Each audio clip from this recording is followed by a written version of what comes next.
Hey, everybody, it's Robert Phoenix. Welcome to the Friday FARcast. We are streaming live right now. And of course, on Fridays, we love to bring you really, really interesting, thoughtful, provocative, instructive, enlightening, fill in whatever word you want, guests. And today is no exception as we welcome back an old friend of the show from a long time ago when I was back on, might have even been Blog Talk Radio. Laird Scranton. Laird, welcome back to the show. Welcome to the Friday FARcast. Thanks for being here with us.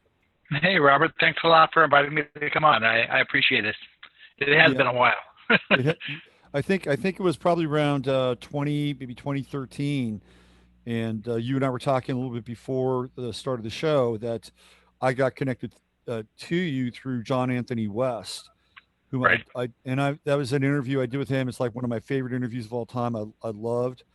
I loved John, and of course he's no longer with us. And then you shared something really interesting, and that your daughter is dating his son, and to me that's like really great news.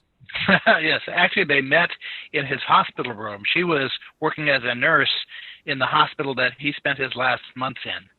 And she would go down and check on the family, and she kept missing him.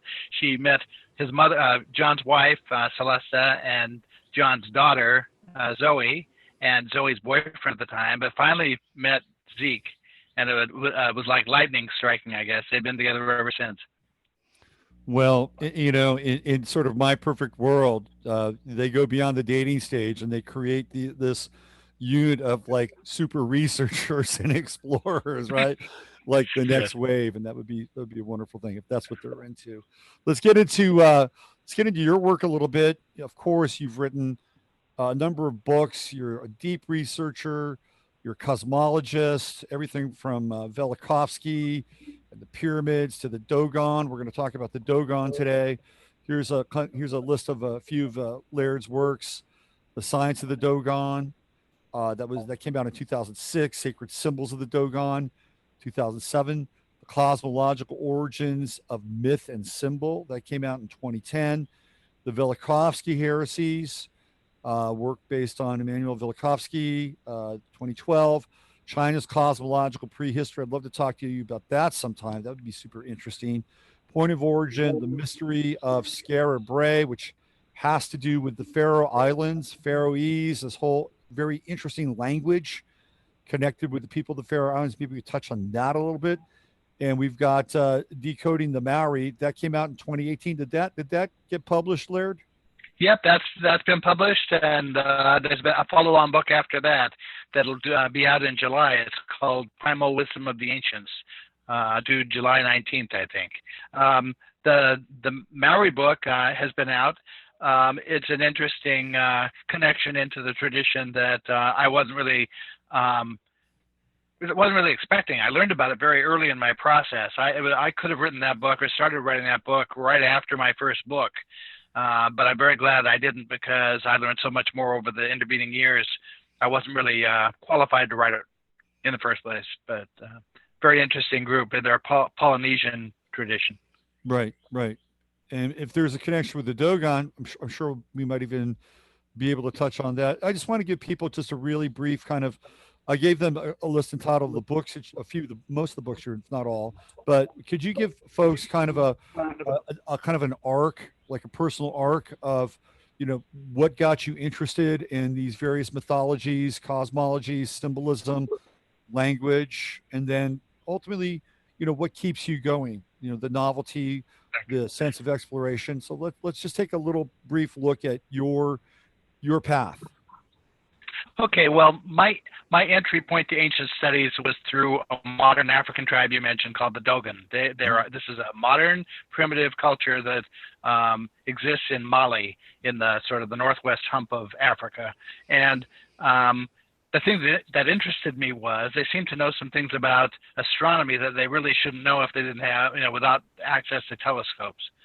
But as it turns out, the Dogon culture preserves elements of three different ancient traditions. They have civic practices like ancient Egypt, they have rituals like Judaism, and they have a symbolic system like Buddhism.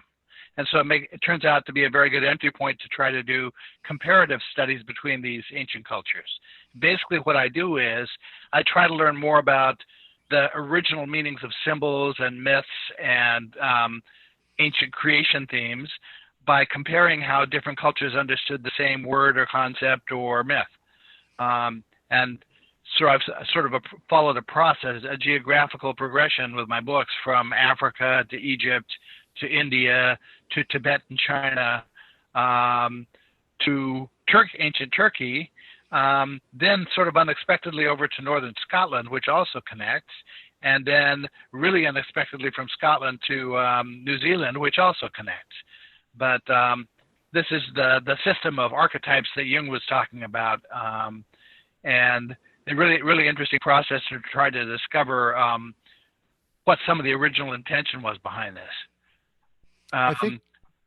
Go ahead. No, well, what I was going to follow up with was that I think most people are familiar with the Dogon at kind of a light or surface level, right? That the Dogon have this connection with Sirius B, the connection with Sirius B through this kind of creation character named Nomo, that there's this kind of interface between the French anthropologists and the Dogon exploring where certain things are that they shouldn't really theoretically have known about.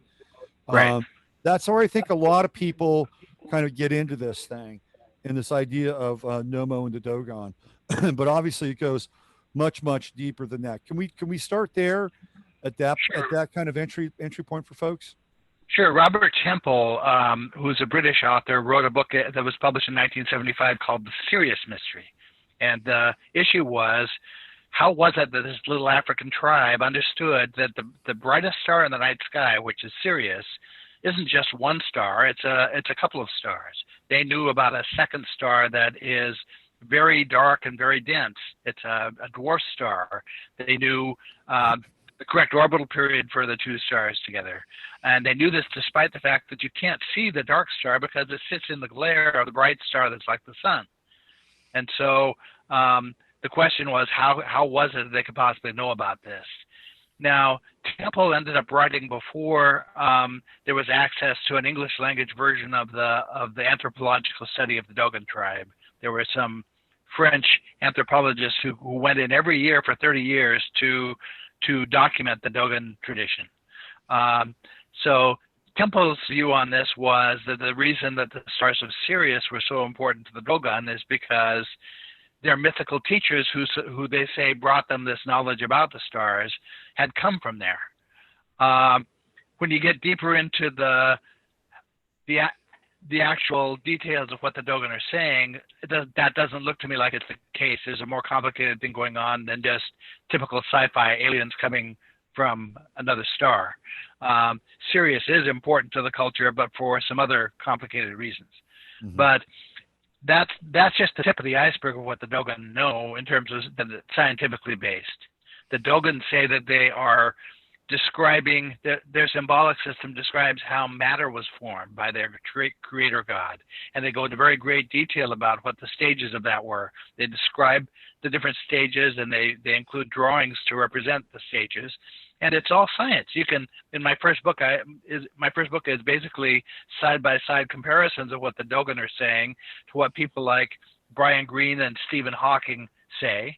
And then you can set the Dogon drawing next to a diagram from Hawking or from Brian Greene, and you see that they're talking about the same stuff in the same way. This is science, and they have correct science all the way from waves to atoms and a bunch of stuff in between.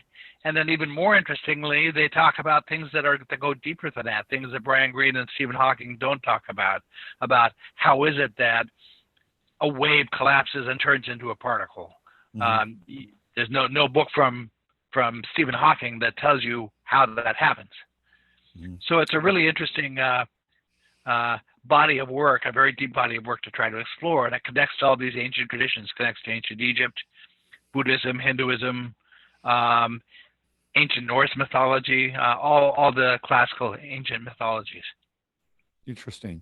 So you actually make a bit of a comparison with their idea of the creation of the universe and matter, et cetera, with string theory. Is that true? Well, actually, string theory, from my point of view, is sort of a complicated misdirection. From my perspective, string theory sort of presents a challenge for astrophysicists that they're never going to solve. The way the Dogon look at this stuff is much, much simpler. The Dogon boil it down to a handful of dynamics of energy that are really well documented in science, and they say that from this handful of dynamics of energy, everything else occurs sort of in parallel all the way up the scale. If you can understand this first set of dynamics, you can explain how black holes form. You explain all sorts of interesting things without all the quantum weirdness that scientists talk about. It's really a much simpler outlook on it. That's interesting.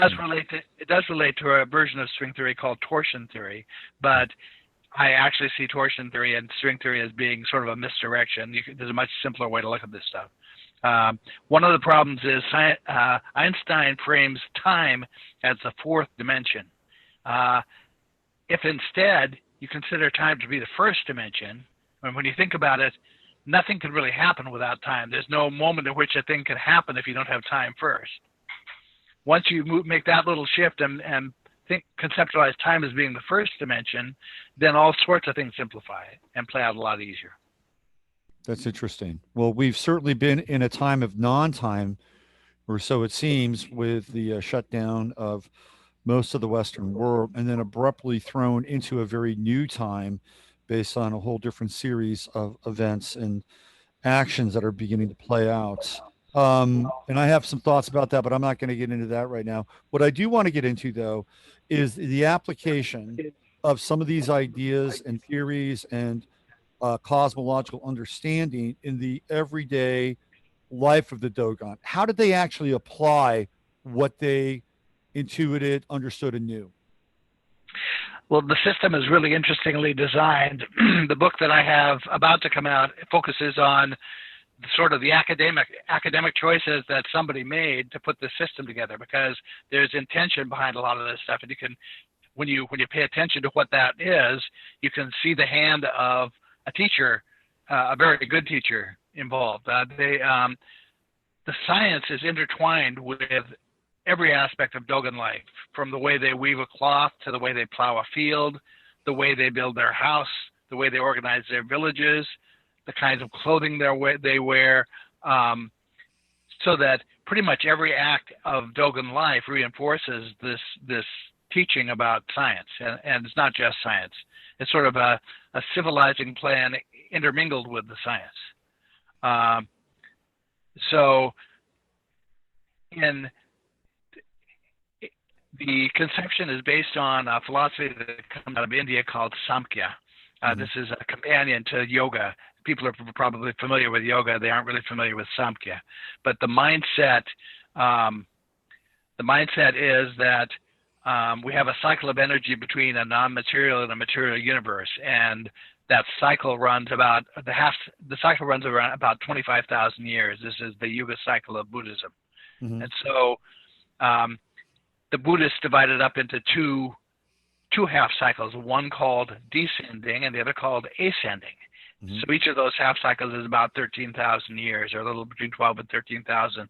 And the outlook is that right now we're coming to the end of that descending cycle. Another way to think of it is you think about an oscillation of energy. One of the dynamics of energy is called a dipole, and it's basically the same effect as a beating heart. It's an oscillation, in and out, in and out, in and out. Well, we're at the point right now in the energetic cycle where the two energies, the oscillating energies, are coming together at the center.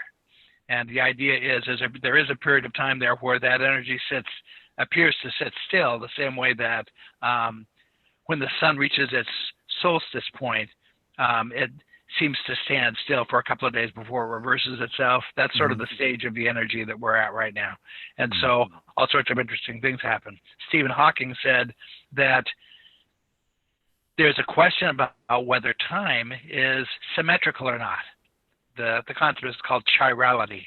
If time is not symmetrical, then at the point where these energies reverse, you could see all sorts of interesting, weird things, subtle, weird things happen because there's no guarantee that the timeline is going to remain exactly coherent. I've had odd things happen. There's a style of glassware that my family has used for 20 years.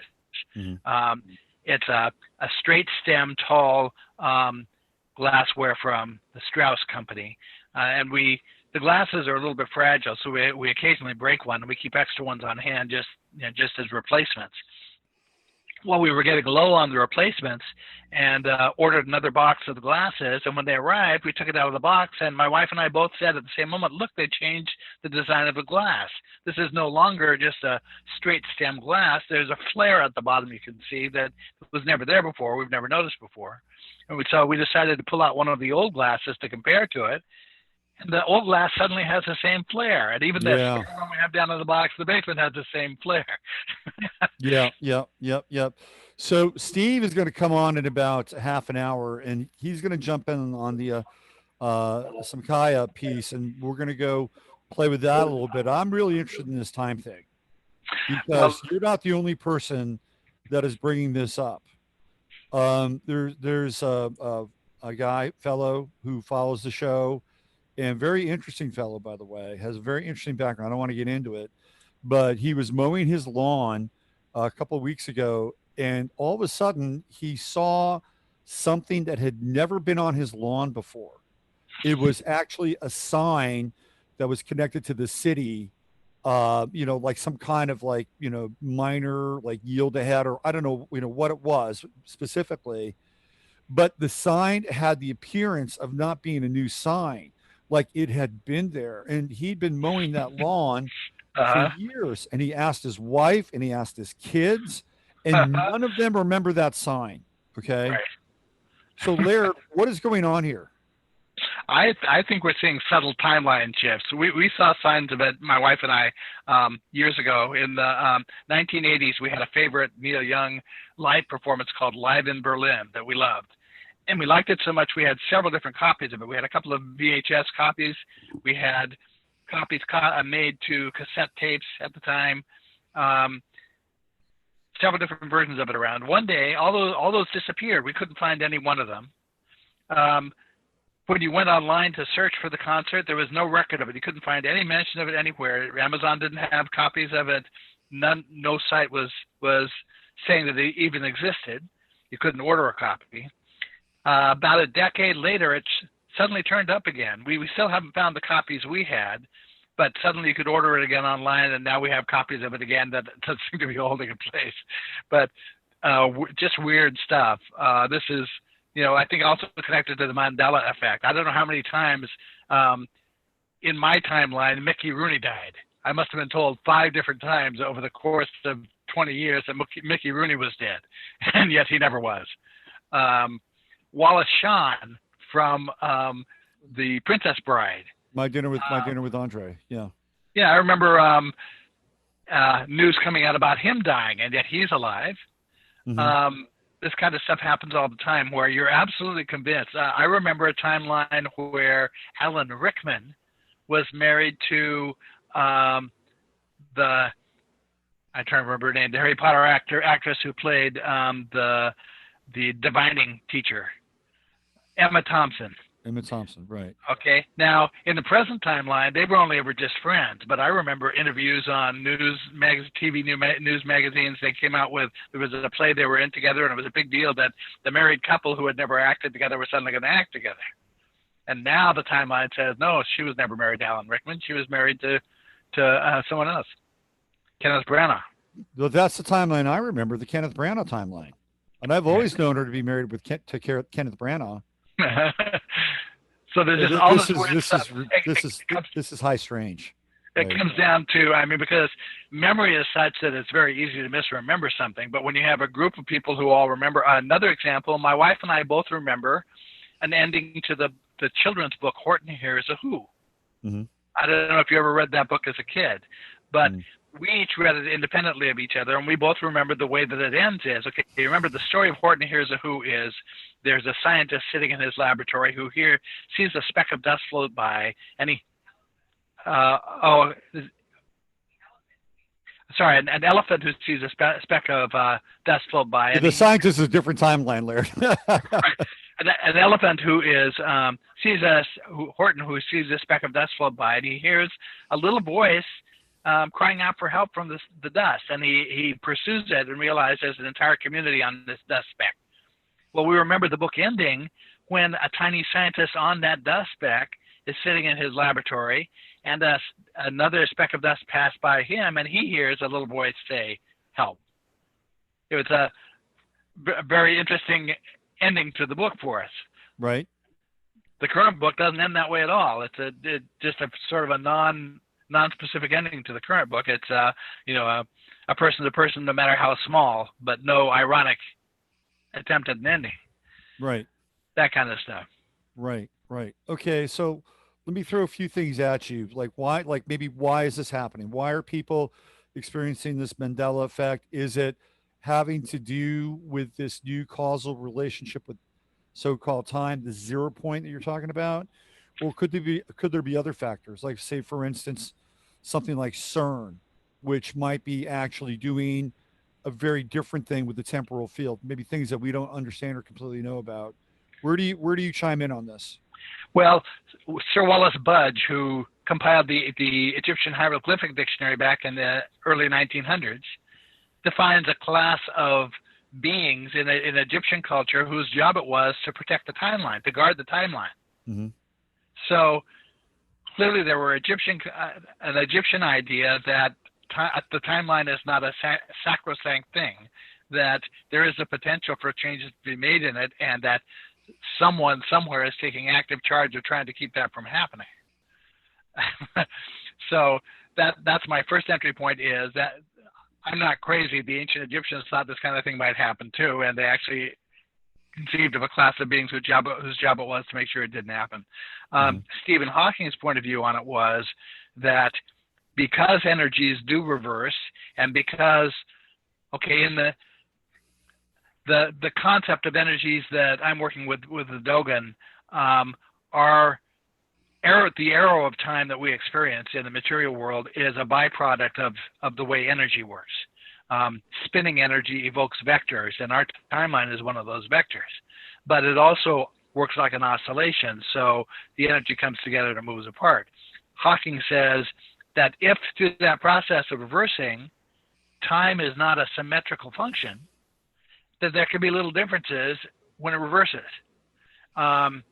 So that's the first thing I suspect, again, because somebody of the caliber of Hawking saw it as a completely believable possibility that time might have little quirks.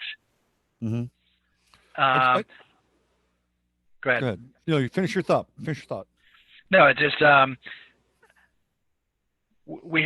lot more rests on the concept of time than we think it does, based on the perspective I'm working from. Time is sort of the critical essence of what everything emerges from. Mm-hmm. Mm-hmm.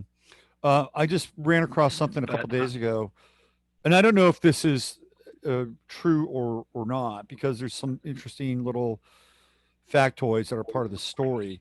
But apparently, Stephen Hawking said that the Mayan calendar, and the Mayans got it wrong, that 2012 was not the end of the Mayan calendar, but it's actually 2020. Have you heard this? There are different calculations and different systems from different perspectives. One way of looking at it is the Hebrew calendar. Right now, the year in the Hebrew calendar is 5780. Okay, that means the Hebrew calendar started approximately midway through this half cycle I'm talking about. And so, in fact, it might mark the midpoint of the half cycle. If we, in the Kabbalist point of view, the reversal is supposed to happen after approximately 6,000 years. Well, 5780 is approximately 6,000 years. So there are different ways of looking at it. If you look at it like Buddhism does, they say we passed the bottom of the cycle about several centuries ago, that we're part way back up the ascending side of the cycle right now. But all sorts of references I see say, no, we just now have passed bottom. We're just now starting to see things improve energetically. The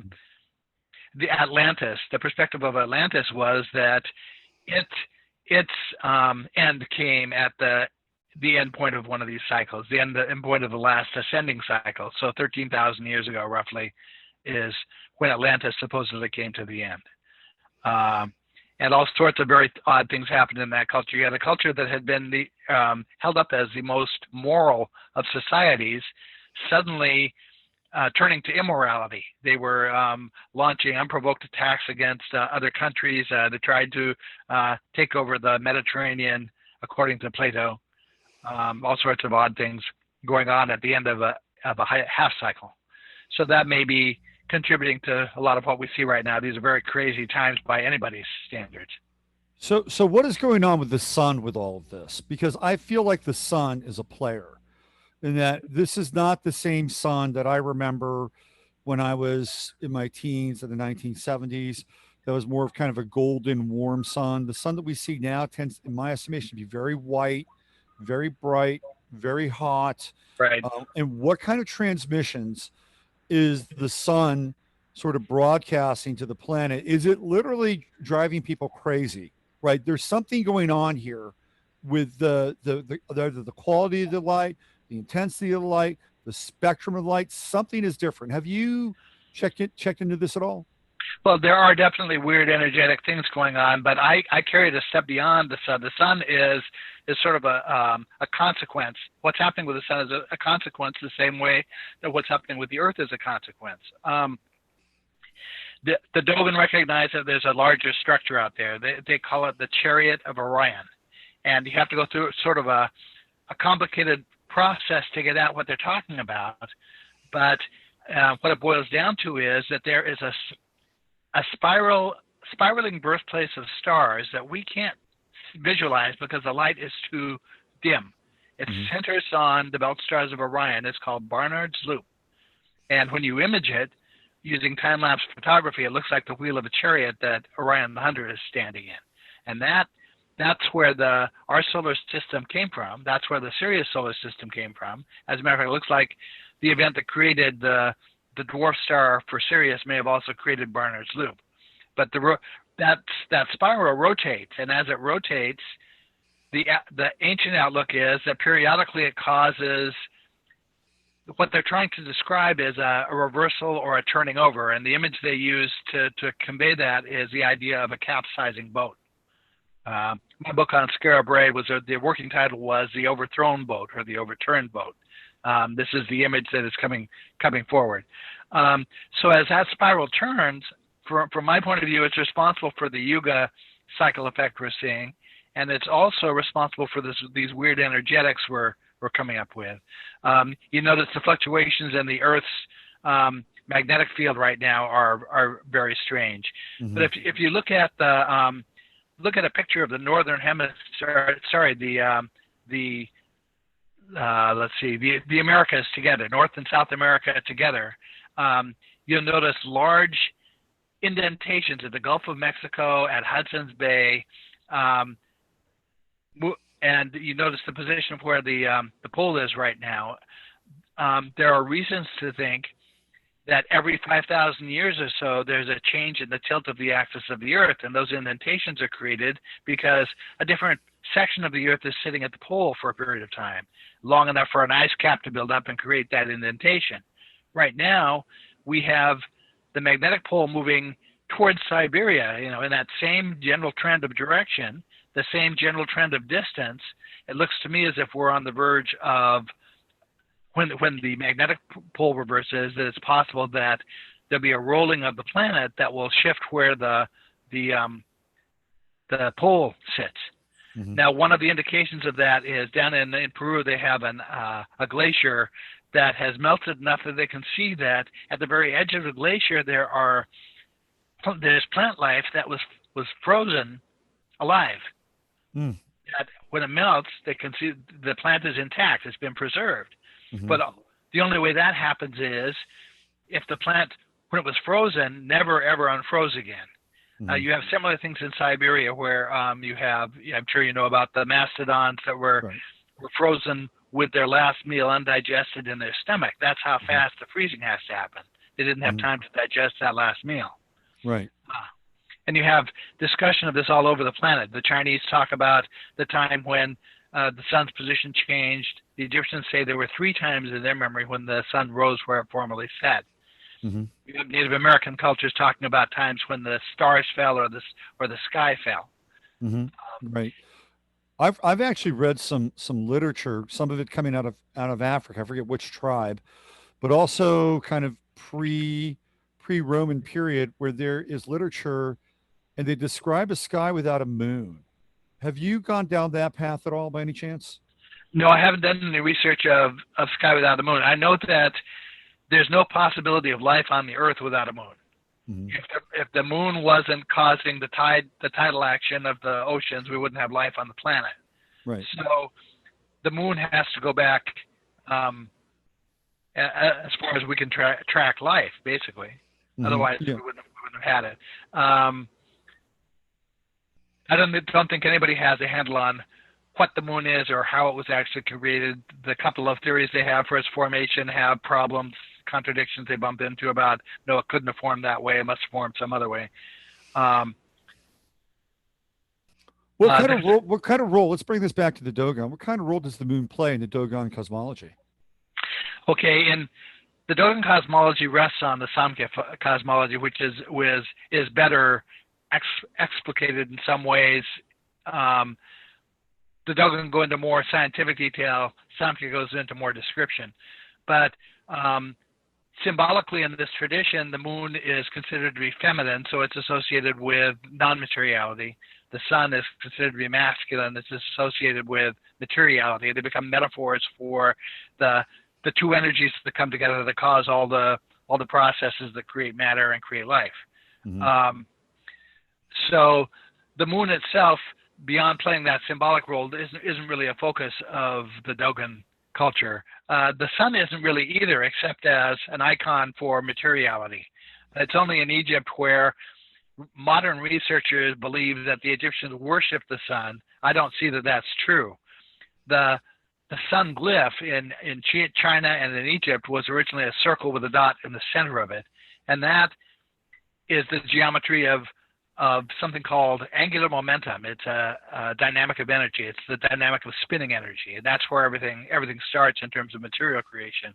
And mm-hmm. that's why that figure which relates to it relates to the sun, because the sun sits at the center of planets that spin around it.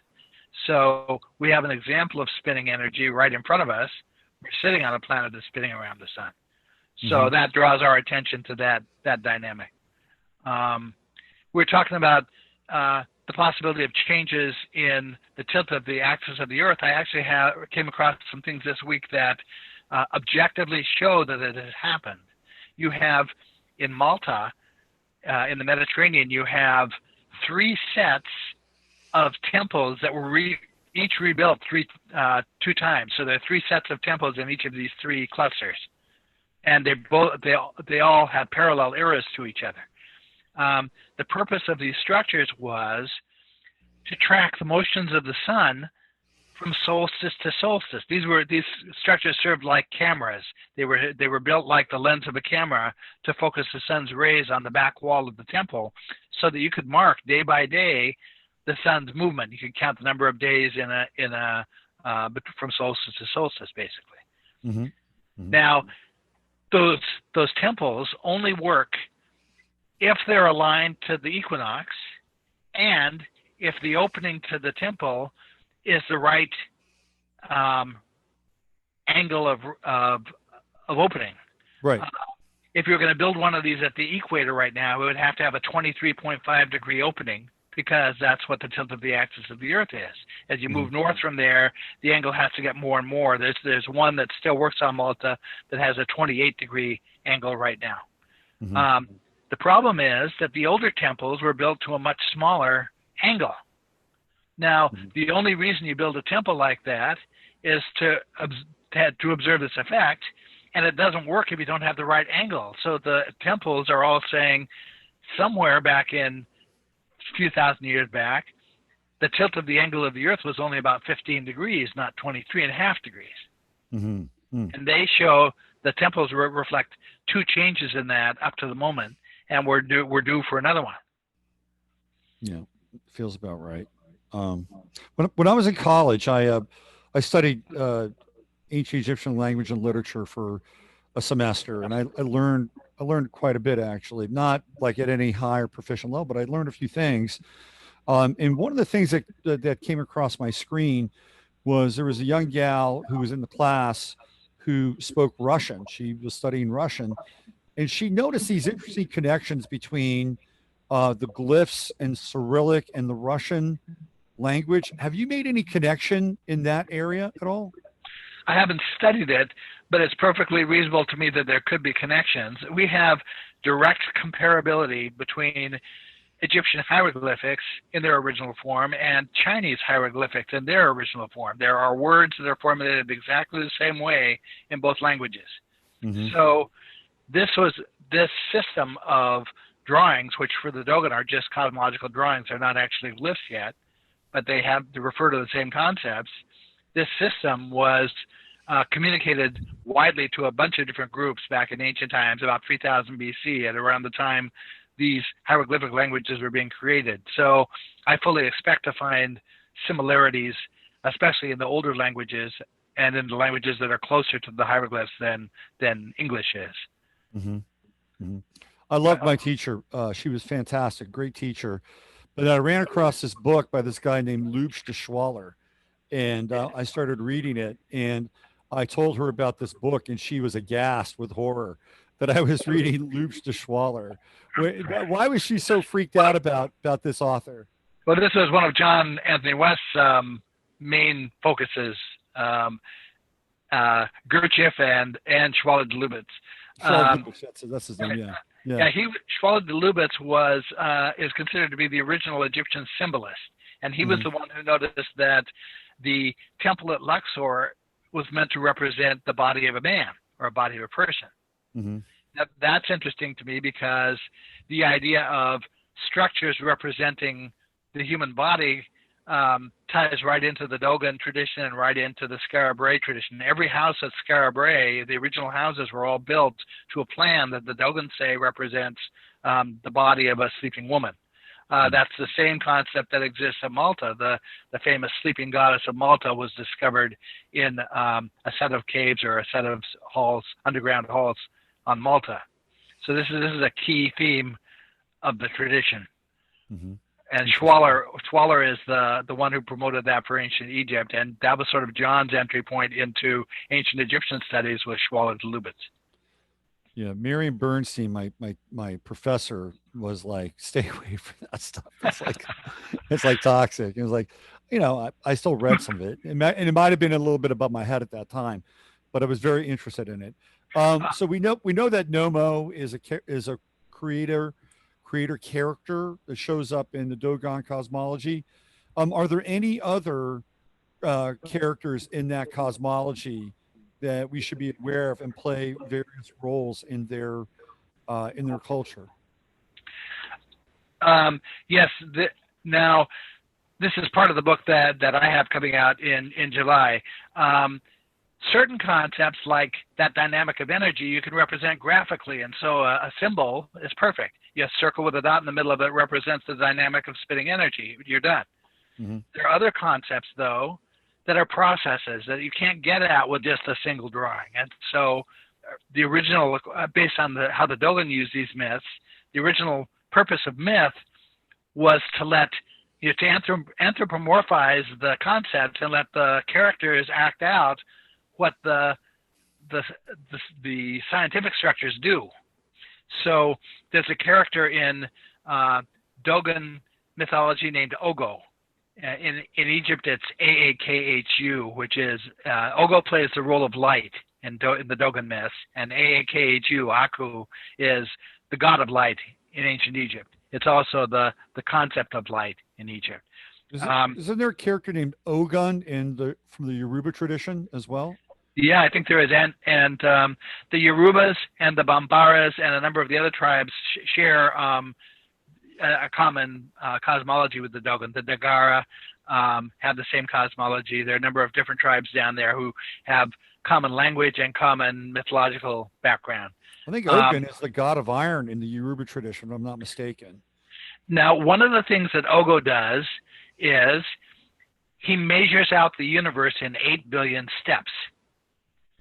Now, I know that the word step is a code word. It's one of the definitions of a cubit. A cubit can be measured as the length of a person's arm, or it can be measured as the average pace or step of a person. It's a relative unit of measure. We don't have that concept in modern society. In modern society, we have fixed units of measure. The more precise, the better. In the ancient tradition, they were emphasizing a relative unit of measure, and there's scientific reasons why they do that. But so I say to myself, I know that the universe measures much larger than 8 billion cubits. Mm. But one of the figures that's commonly given for the size of the visible universe is 8 billion light years. Mm. Ogo is a character who represents the concept of light. He's measuring the universe in 8 billion of his steps. Someone is setting up a correspondence between cubits and light years. Mm. So I go to the Egyptian hieroglyphic dictionary and I discover there was a term for cubit that combined two words, aku meh. Aku is light, and meh is a word for measure or cubit. Interesting. That's a bullseye right there. So then I ask, how is it that we know how big an Egyptian cubit was? Well, the way we knew was we inferred it from the dimensions of the Great Pyramid, which measures 440 cubits per side of the square base, mm-hmm. and 280 cubits high. So here I am sitting with, I know that my friend Robert Boval has argued that the three big pyramids at Giza represent the belt stars of Orion. So I'm sitting here with a couple of pieces of information, not knowing what to do with it. So I go to Google and I type in Orion 440, 280, and what I turn up are references to Barnard's Loop. Barnard's Loop, which is centered on the belt stars of Orion, measures 440 light years by 280 light years. So when you image it, it looks like the wheel of a chariot, which is what the Dogon refer to it as. They call it the chariot of Orion. This is what they're trying to point us to. And the Dogon say the reason they're trying to point us to that is because that structure in the macrocosm up above us, in view of our planet, easy view of our planet, is the same dynamic of a structure as the tiny spiral of matter that makes up every point in space-time. They're the same structure. If you can understand what's going on with one, you can understand what's going on with another. There's parallelism. Right. That's the whole as above, so below concept. Well, here's a way to tie that. This structure, okay, same thing with the Sirius stars. There's what originally causes the dynamic of energy to happen is an effect that we see with what are called virtual particles. These are two particles of differing energy. There's sort of fluctuations that happen in the background energy of the universe, that these particles come together and they sort of do a dance around each other that's almond-shaped. And eventually that turns into a spin, and that spin is a spinning energy of angular momentum. The Sirius stars are important to the Dogon because they represent, in the view of our planet, that dynamic. The dynamic of those two stars is angular. It's called angular impulse. Is what it's called. Interesting. Do the Dogon chime in on the galactic center at all, or does that not enter into their cosmology? It's a parallel to all sorts of other structures. The galactic center is a conceptual parallel to that center of the spinning energy. It's the conceptual parallel to the center point of a black hole. Mm-hmm. If you understand the dynamics at any one level, you can apply that at other levels. You can guess what's happening at the next level up because you know you're working with a fixed set of dynamics. There's got to be one of these things that's going on. Mm-hmm. The Dogon applied the same name to the terms at the different levels. Interesting. One of the things that I ran across, and I'm not sure if you can, confirm this, but I had come across that the name Nomo could be translated into Aboriginal language or lexicon as the same word as dolphin. Have you run across that at all? No, but there is a conceptual connection to dolphins. Okay, if you imagine that all the dynamics that are going on in the universe repeat on all upward scales, the Dogons say that the energetic interactions that create matter are the same ones that create consciousness. In other words, the potential for consciousness is built right into the system. Mm-hmm. Well, Samkhya talks about two universes that symbolically get represented as hemispheres. Mm-hmm. The dynamic of those two universes is the dynamic of consciousness. It's like the same dynamic as the dynamic between two hemispheres of a brain.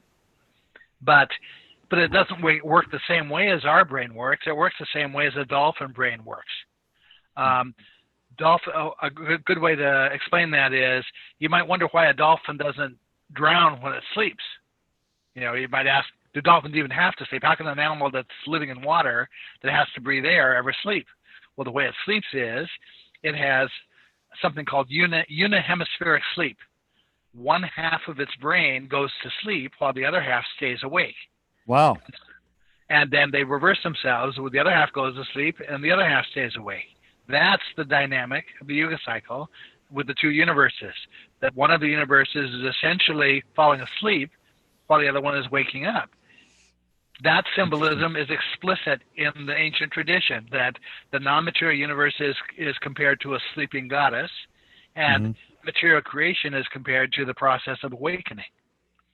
And esoteric Buddhism says it's not possible to know which hemisphere is dreaming the other hemisphere. In other words, it's not possible to sort out which one is quote-unquote reality and which one is quote-unquote dream. They both have equivalence. Right. Okay, so this lines me up for another question I'm going to ask you. And then after this, I'm going to bring Steve on because I know Steve wanted to interact with you and share some ideas and bounce some things off with you too. So Steve, get ready. You're going to be coming on here soon. So I had an experience when I was, I just turned 30 and I was actually living in Washington State. And I had this experience where I went through this plasmatic wall of what appeared to be like energy in my dream state. And I realized that I had another life, that I was living another life on the other side of this experience. And it blew my mind. Okay. Totally blew my mind. So I went to go see this kind of psychic medium person to try to help understand it. And she told me that I had these two other parallel lives. And she was very specific about who they were and where they were. And one was somebody older and living in Philadelphia, and another one was much younger, a female living in the Midwest and did not have a lot of resources. I'm very specific about that. That was in 1990. In 1996, I went, it was in Taos, New Mexico.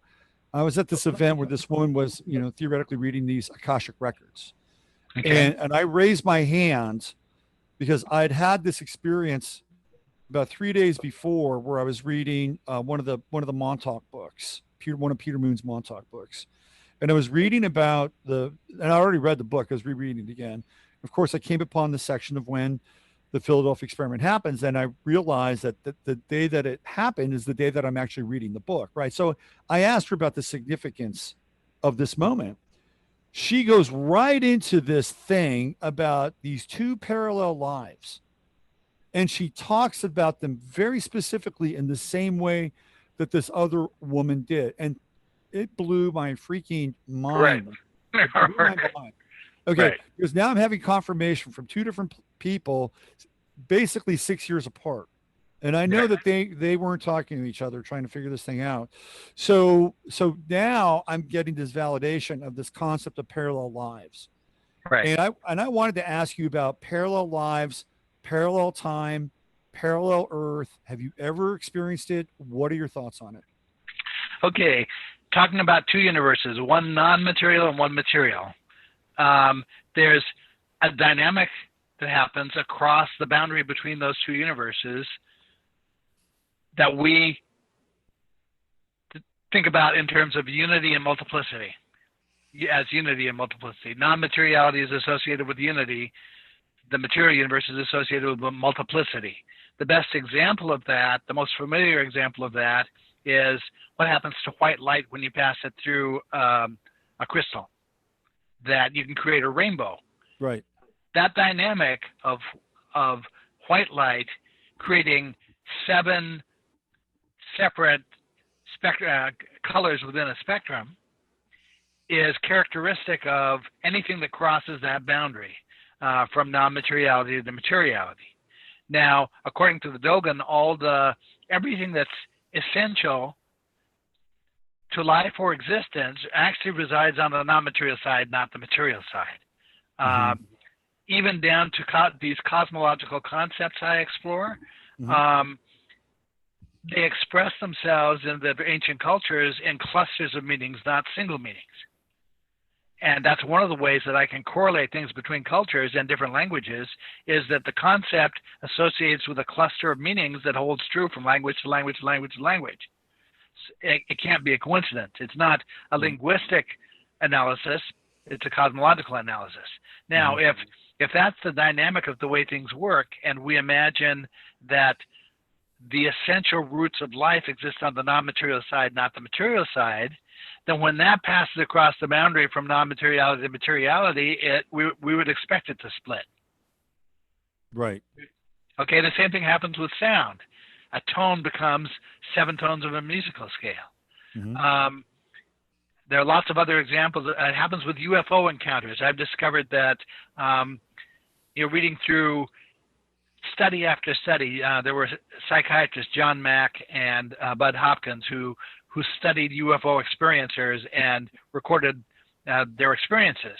Yep. Well, the way things play out for UFO experiences occur in terms of these same clusters, that the things that they describe going together become homonyms in the Egyptian hieroglyphic dictionary. I can go to the Egyptian hieroglyphic dictionary and show that, hey, this weird set of things they were associating are a thing.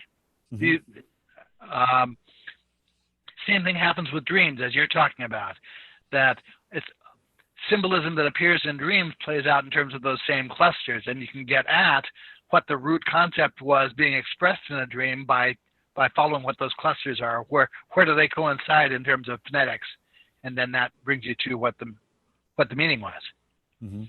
So I think it's quite possible that life expresses itself in multiple ways.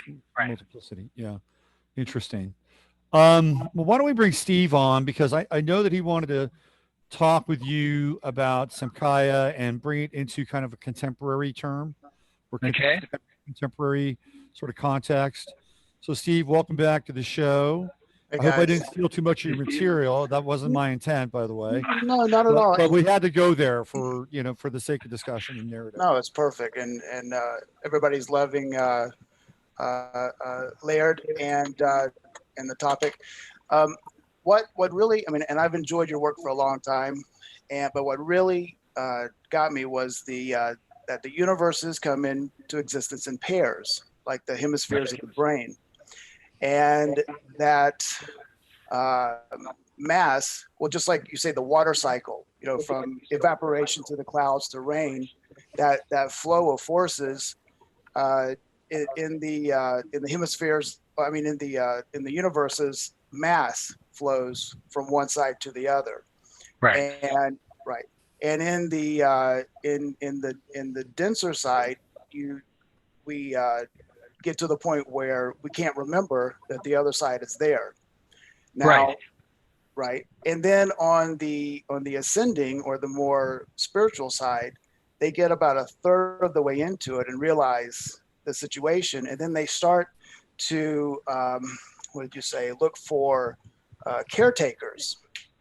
So I'm interested in hearing what that process is like, identifying the ones on the material side that are more attuned to helping each other. Okay, well, to review what the concept is, universes form in pairs, and there's a cycle of energy that flows between those universes. That it's not just energy that's scrolling between the universes, it's energy and mass, and it scrolls out to a certain extent, and then it reverses itself and it scrolls back. So you don't really have, as the energy is flowing from one side to the other, you can think of that like sand in an hourglass. With an hourglass, to start out with, you don't really, when you're in the process, you don't really have one glass that's empty and another glass that's full. You have a shifting situation. One's has less sand than the other one does. You reach the middle of the process, and suddenly the one that previously had less sand now has more sand, and the other one has less.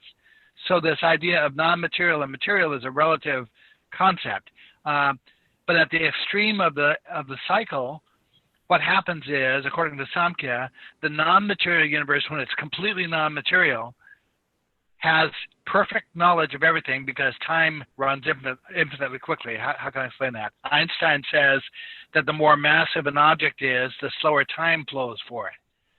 So as you have this energy scrolling between universes, time is slowing down in one universe and speeding up in the other universe. So at the extreme of the cycle, the one that's less material has time running infinitely fast. So all events happen at once. They have perfect knowledge of everything all at once. But they also have no ability to take action because they have no moment in which to act. Now, that situation, the idea of being perfectly conscious and aware, but not having any ability to act, is a thing for people. It's called locked-in syndrome. There was a famous case with a Frenchman who suffered a stroke and a heart attack at the wheel of a car, and they thought he was brain dead. They took him home in France to take care of him. All he could do was blink his eyes. And after a while, one of the caretakers noticed that there was a pattern to the blinking of his eyes, and she realized that he was still perfectly conscious in there. He wasn't brain dead. He just couldn't communicate. He couldn't move. So she worked out a system of eye blinks to let him indicate letters, and then he ended up writing this whole book called the Diving Bell and the Butterfly, one letter at a time, one word at a time, through eye blinks. Well, that's a situation that exists, according to Samkhya, with the non-material universe when it's fully non-material. So I say in my book, Seeking the Primordial, that what's happening with the non-material side is about a third of the way into the process, it sees what the trend is. It understands that where it's headed to is locked-in syndrome. Locked-in syndrome, it's like being buried alive unless you have somebody who knows you're there. The guy who was locked in, it must have been a desperate situation for him until his aide became aware of the fact that he was actually in there. Mm-hmm. Once he had a companion or a caretaker, someone who understood he was there, then he was living again the same way Christopher Reeve was living, even though he couldn't move. He had productive interaction with people around him. He could respond to things. He could learn things. He could react. He had react to things in his life. He still had a life, even though he was a head on a stick. Right. Well, for the non-material universe to continue to have a life for the 4,000 some years in the Yuga cycle that it's in this locked-in state, it needs someone who knows that it's there. The problem is that when it's fully non-material, we're fully material. And according to the Yuga cycle, that's when we're least able to know that the non-material universe even exists. It's where we are right now. We have no sense in our everyday life that a non-material universe even exists there. So about a third of the way into the process, the non-material side finds a way to take action on the material side and helps to establish a structure for society with the hopes that that structure will preserve the memory of the fact that the non-material universe is there, so that when it needs us as a compatriot, we know that it's there, or some of us know that it's there. That's what the esoteric tradition is about for me. Right. And is that where the cathedrals, encoding all the ratios and everything, and maybe even later the scriptures, the Vedas and all of that, and you talk about the Shakti cult also, the feminine cult. So those are the ways that they're trying to preserve our knowledge of them? Well, they're trying to do two things. The first thing they're trying to do is get any of us to scratch our heads and say, what the heck is going on here? There's something here that doesn't make sense. There has to be something going on I don't see. Mm-hmm. That's the first thing. That's basically what I see crop circles do. That a certain percentage of people will see a magnificent new crop circle form and not just blow it off and not just say, well, ho hum and go on with their life. A certain percentage of us will say, what's going on here? There's something going on I need to find out about. And the process of finding out about that will eventually reveal to them the presence of a non-material something.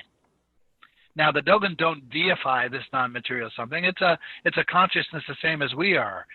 When you get to esoteric Buddhism, one of the final revelations of esoteric Buddhism is it's all the same consciousness. The same way that if you think that particles form from energy, these particles are subdivisions of that same energy, the same way that individual life forms are subdivisions of a pool of energy, of energetic life, or of energetic consciousness. We all come from the same source. Right. So there are two things going on with like the Giza Plateau where they've encoded all these values. One is they're trying to give us a head start on the science if we pay attention to it, because there's all sorts of stuff there. If you just look at it, we don't have to work out the string theory aspect of things. All we have to do is pay attention to what someone flatly laid out in front of us. Here's how it works.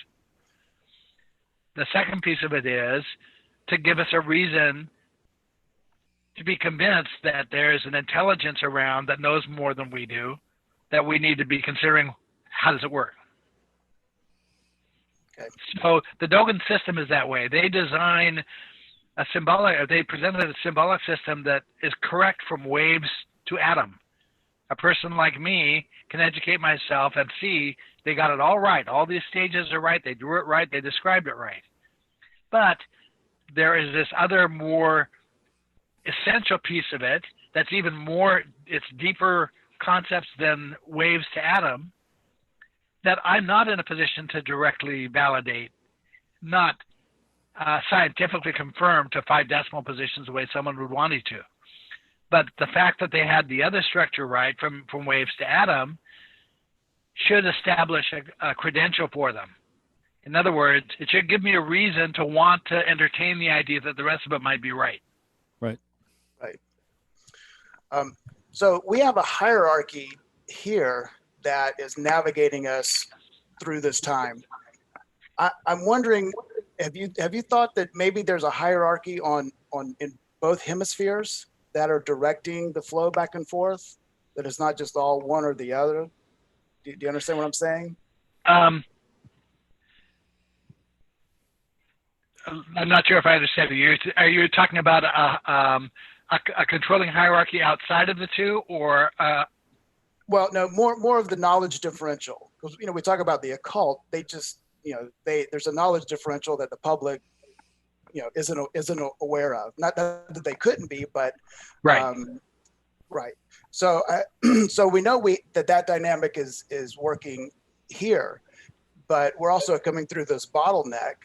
Right. And I'm wondering if there are cabal players in both hemispheres that keep their position no matter if they're on the physical or spiritual side.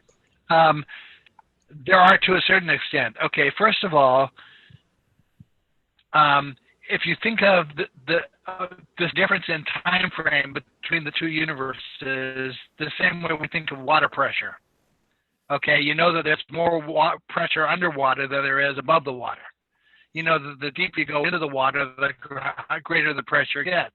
If you're in a submarine very deep in the ocean, the only way you can move from the submarine to the ocean is through a chamber. You have to have a pressure chamber that you go into, an airlock, where you equalize the pressure in the airlock to what it is outside, and then you can step outside safely. If you don't, you get blown out. Same thing in outer space. If you don't have an airlock to equalize that pressure, you can't move into outer space. You get blown out of the spaceship.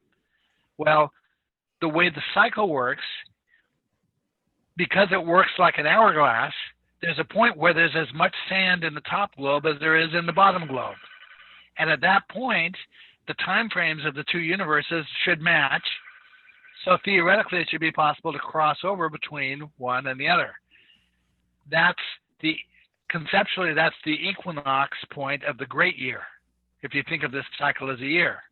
That's why holidays like the Jewish Passover holiday occur at that point. Passover is flatly saying crossing over between the two universes. They even end a traditional Passover Seder by opening a door to allow a non-material entity named Eliyahu to come in. They're acting it out as part of the tradition. Mm-hmm.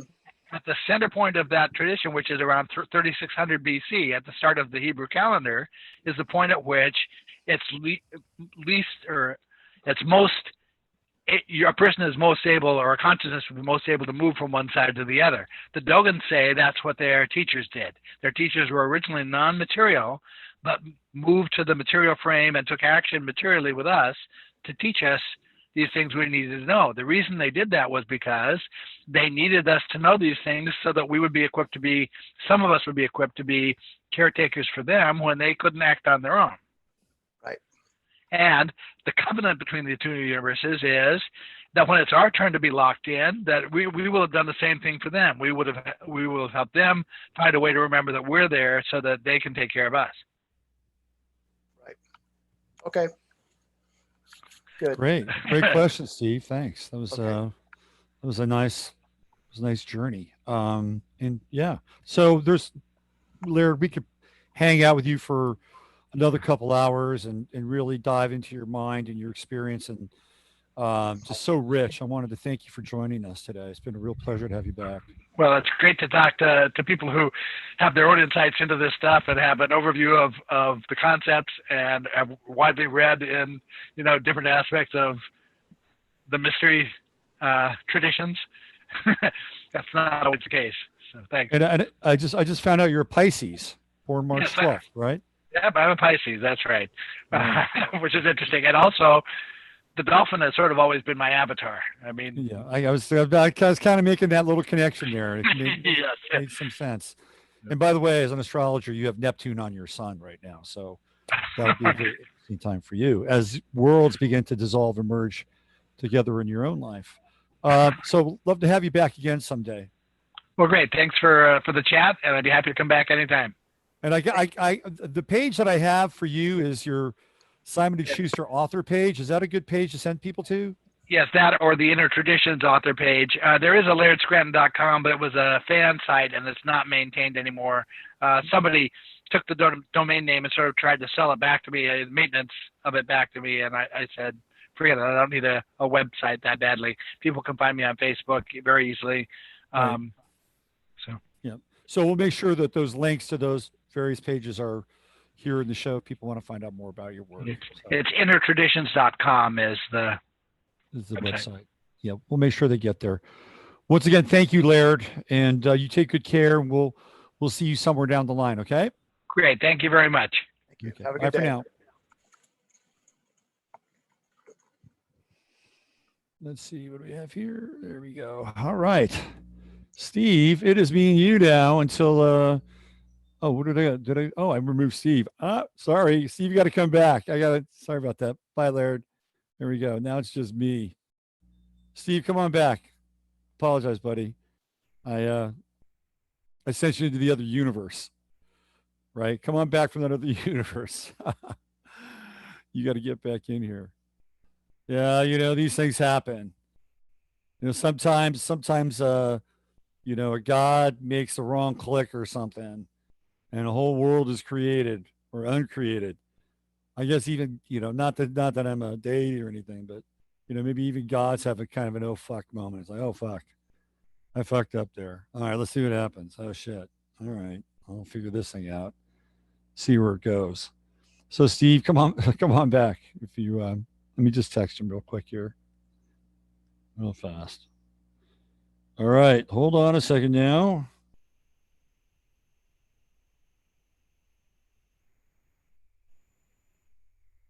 There we go. There he is. Let's see if we can get back in here. Oh, it's visible. Visible's in. Wow. Okay. So me and Steve are going to talk for a little bit until I hit the end of the world button. So let's bring Visible in. Let's hit that a lot of talk button. Viz, can you hear me? Yeah, I can hear you. All right, good. All right, so I'm going to promote you to a panelist. It's going to allow you to do the video thing. So, Steve, come on back. Jump back in on that link. I apologize. That's all right. Here I am anyway. You're here, Steve. My buddy got kicked into the void. Hopefully, he'll get back. Oh, I wasn't going to come for another almost hour, but You're right on time, dude. it says the host asked you to start your video. Do I hit start your video? Yeah, there's a little video icon down there at the bottom left. If you can see that. I hit it. Okay. This is Visible's maiden voyage on Yeah. Zoom. Webinar. Okay. Well, let's see what you got.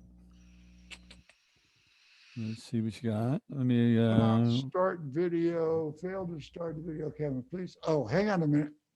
Okay. I got it.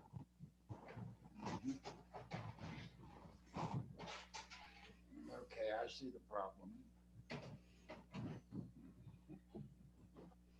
Well, there we go. Okay. Yep.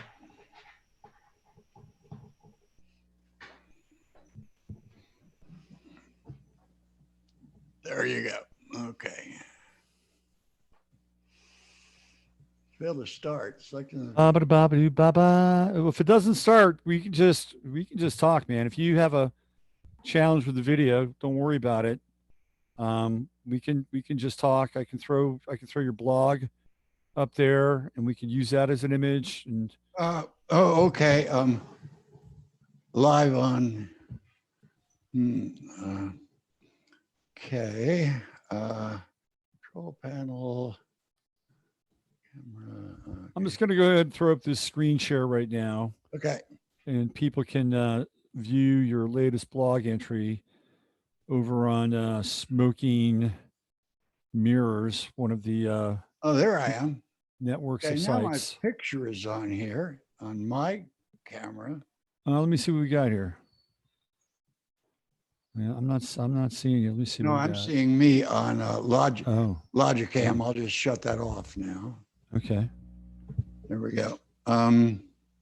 Start video. I don't know. It doesn't make sense. Here we go. Okay, try this. Yeah, still interesting. I have two different cameras and it's working too, but Alt plus N to switch.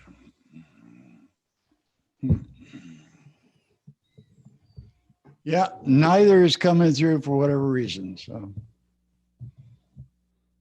Okay. All right. Let me just do this. We'll just go me talking to you. okay. It'll be just fine. All right. So Okay. Steve, unfortunately, will not be able to join us for the rest of the show because apparently he cannot re-enter the meeting. I apologize, Steve. That was a complete error on my part. And but great job hanging out, talking with Laird, and bringing some really good knowledge and good questions. So, but you'll be in the chat, and you'll be Okay. No, Steve will be. So, Viz, let's go. Me and you. All right. It's our time. Welcome back. Thank you. Welcome back, my friend, to the show that never ends. Well, I'm very pleased to be here. We're so glad you could attend. Come inside. So, a little bit of background. I discovered Viz probably around, I don't know, maybe 2007, 2008, 2009 through Jeff Rents on rents.com.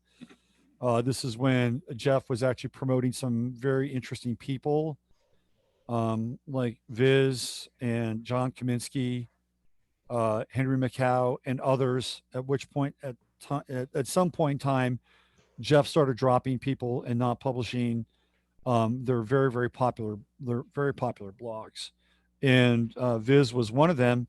And I always loved his style of writing. I always loved how he brought really evocative language and really salient, like, spiritual points, and always with a sense of kind of, I wouldn't call it hope, but a sense that something profound was still in the works. And your latest blog post is right along those lines. And we're going to get into that. And you were on my show quite a bit. You and I developed kind of a personal relationship, and you did some reading stuff. And then at some point, right there, at some point you hit kind of a very intense place in your life. And I wasn't there to be a part of it, but I did have some interaction kind of during that time. It was about 2 years ago. And I found out you had gone through a very, very, very dark place. And it seems like you've emerged from that dark place. Oh, yeah. And I'm doing fine now. do you want to talk about that at all with Sure. people? Well, the thing was, I was having a lot of physical difficulties. I had my gallbladder removed. I broke my hip. I since recently, a couple of months ago, dislocated my shoulder. I've had some ups and downs. I can't get over the fact that I'm not 18 anymore. And I move around like I am, but other things do not adjust to my needs like they should. I've never really been in a very dark place spiritually. I think I just had a bad time physically, and that impacted on my capacity to be up and coming, so to speak, or forthcoming, as it were. Yeah. So you're hitting the blogs again and being more active. When did you start getting back into the writing swing of things? You've got some new music as well. So when did this kind of new kind of rebirth or renaissance start to occur? I've been doing the blogs all along, really, except when I was injured. I mean, and I've been doing them nearly every day for about a year. But then I took a break over the last several weeks in order to spend more time with my book and more time with my album that it's been waiting a long time to get done. So now it's a double album. And so I've been recording that and working on the book and trying to stick in a blog post when I can, like this most recent Smoking Mirrors here.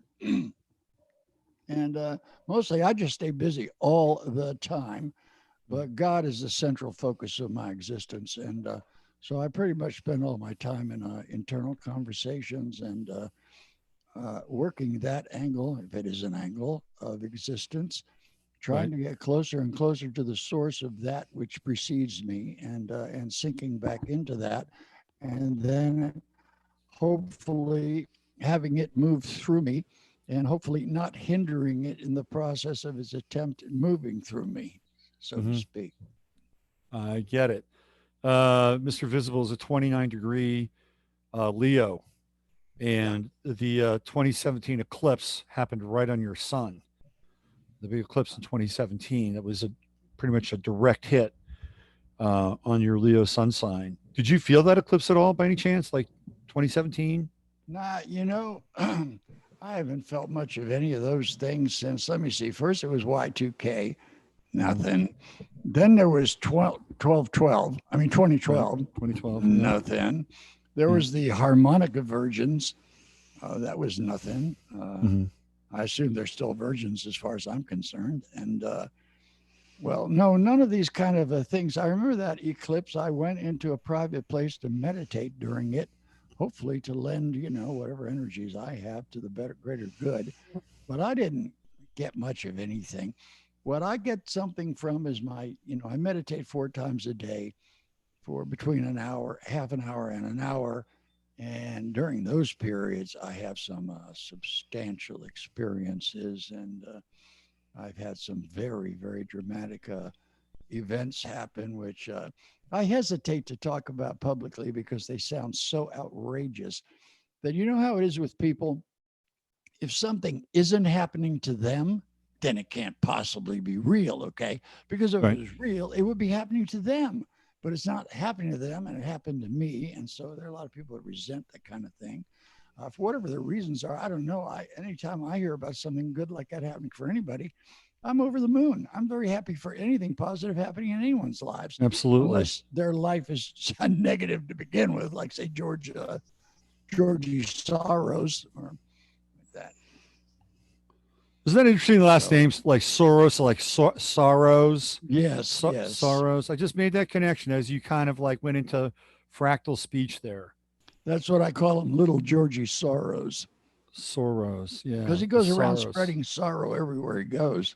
That's right. Absolutely. He's Isn't it interesting behind that, everything happening right now. isn't it interesting that both George Floyd and George Soros have the same first name, right? Two Georges there. There you go. Yeah. Yeah. Double down George. Yeah. So getting back to the eclipse thing, and we'll move forward, but Right. I have a friend I haven't talked to in a while, and her rising sign is 28 Leo. Right. So she has Pluto very close to her ascendant in her natal chart. So she's lived a very Plutonian life. Like she's had some heavy shit happen to her, just like you've had some heavy shit happen to you.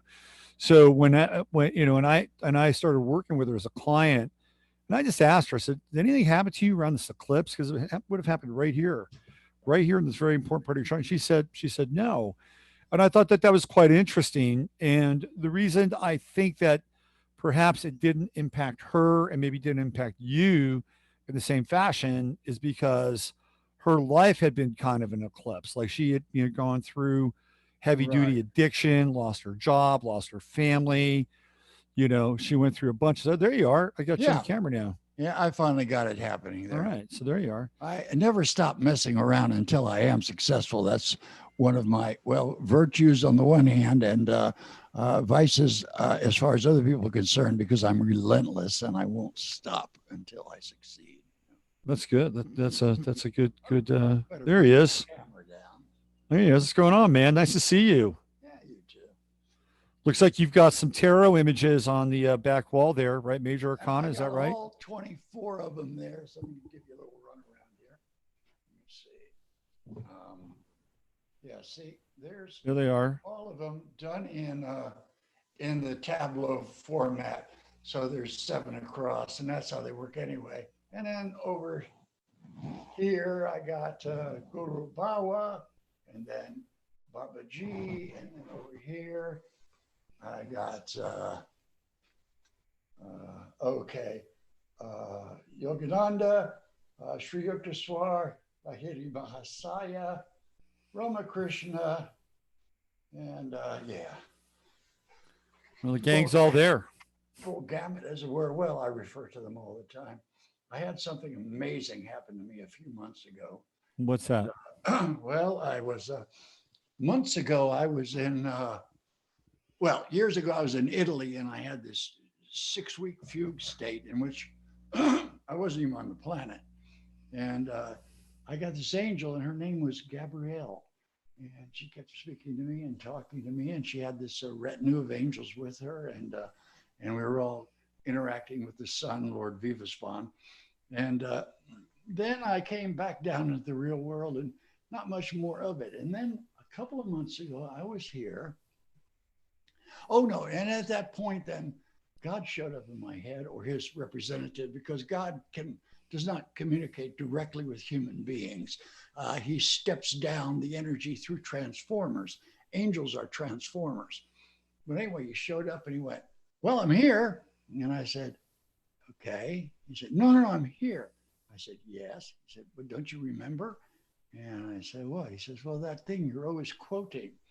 If you don't look for God in the springtime of his life, he won't be there in the winter. Well, I'm here.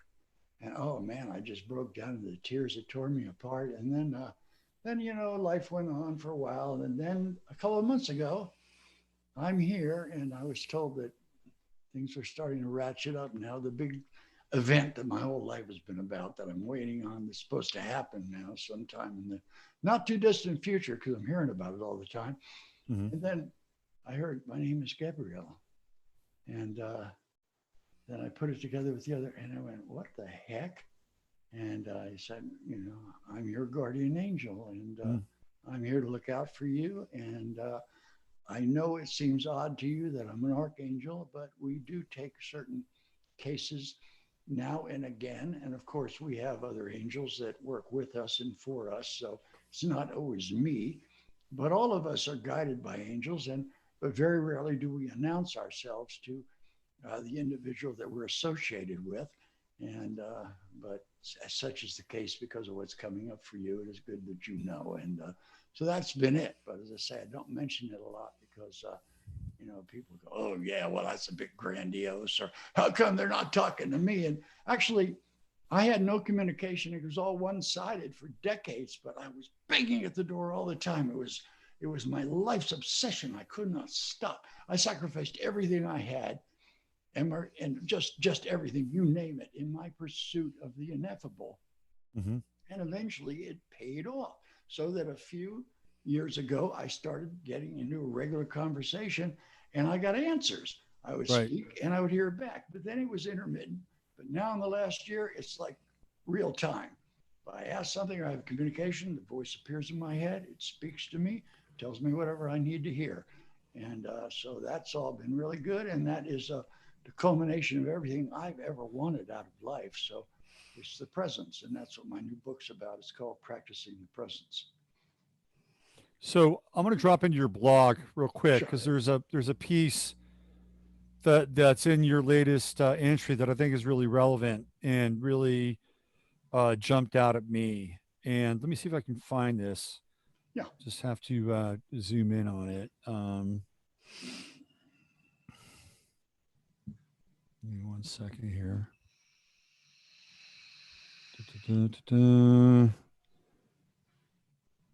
Here it is. I'm going to read this. I'll even do a little screen share. By the way, thanks again for coming on at like a kind of a short notice. Yeah, not a problem. I'm glad. I always liked you, Robert. You're a lot of fun and you're very glib and articulate and easy to work with. You know, some people want to get into this business, but they don't really have the ease. There's an ease that certain people have. They're naturally gregarious and conversational, and you have that gene. So it's always a pleasure to be around you, because you make it easy for both sides to talk without anyone predominating, you know. Yeah, I learn a lot. It's a good exchange. So I want to read this. This thing really jumped out at me here. Where was it? It was about eating and the upper room. It was about the upper room. And that the upper room has been a real kind of parable. Here it is, right here. Here, right there. Right here. So can I read this? Is that okay? And by the way, you got to check out this latest blog, because he's chiming in. Viz is chiming in on what's happening now, and kind of giving you the sort of the meta perspective. Okay. It says, many are atavistically fearful. Many are despairing and fear there is no hope. Many in their fear are driven to great anger, and no goodwill will come out of that. But everything, this is capitals, everything that is taking place is part of the grand learning experience of the apocalypse. God, the grand weaver, spins his wheel, and the tapestry of life unfolds before us like magic. It is magic. He who liberates us is also he who deceives us. Lead us not into temptation. Could it be any more clear? Is God an angel or devil? Which of these are you? On that depends the interpretation of your relationship and identity. At which table do you sit? Are you scarfing from the trough, or are you dining in the upper room? I want to stop right there. And I want to climb up to the upper room. Right. Let's get to that higher mind. And what if you could break that down a little bit? That'd be terrific. Well, I can speak about that personally to a degree. I was raised in a Christian household. I mean, in the sense that my mother was a very, very true believer and a wonderful, just saint, really. And my father was a monster, but I guess that was one thing. But I went to Bible school all the time, and I used to get these little pamphlets called The Upper Room. And they're part of the Lutheran tradition, I guess. And the upper room is where Jesus went with his disciples for, was it the Last Supper, or certain various get-togethers that only involved the disciples. And the upper room has to do with that place where the initiates are able to communicate with the greater all overarching consciousness, which is in every one of us. Like we believe that we are individuals. See, we have our own mind, and I'm different from you, and all that. But see, none of this is true. There's only one mind, and we plug into it on a personal level in all these different ways. And we believe that we're separate and independent, but we're not. That's all just the personality. And of course, all of our personalities are variable from one another. However, there is a persona or a self that is behind this personality. It's timeless, infinite, and it's in every single one of us, and it's all the same person. And this is why wise men and women, when they meet each other, they don't even have to speak. They recognize each other immediately, because that is the self that is presenting it. Everything's a mirror for them.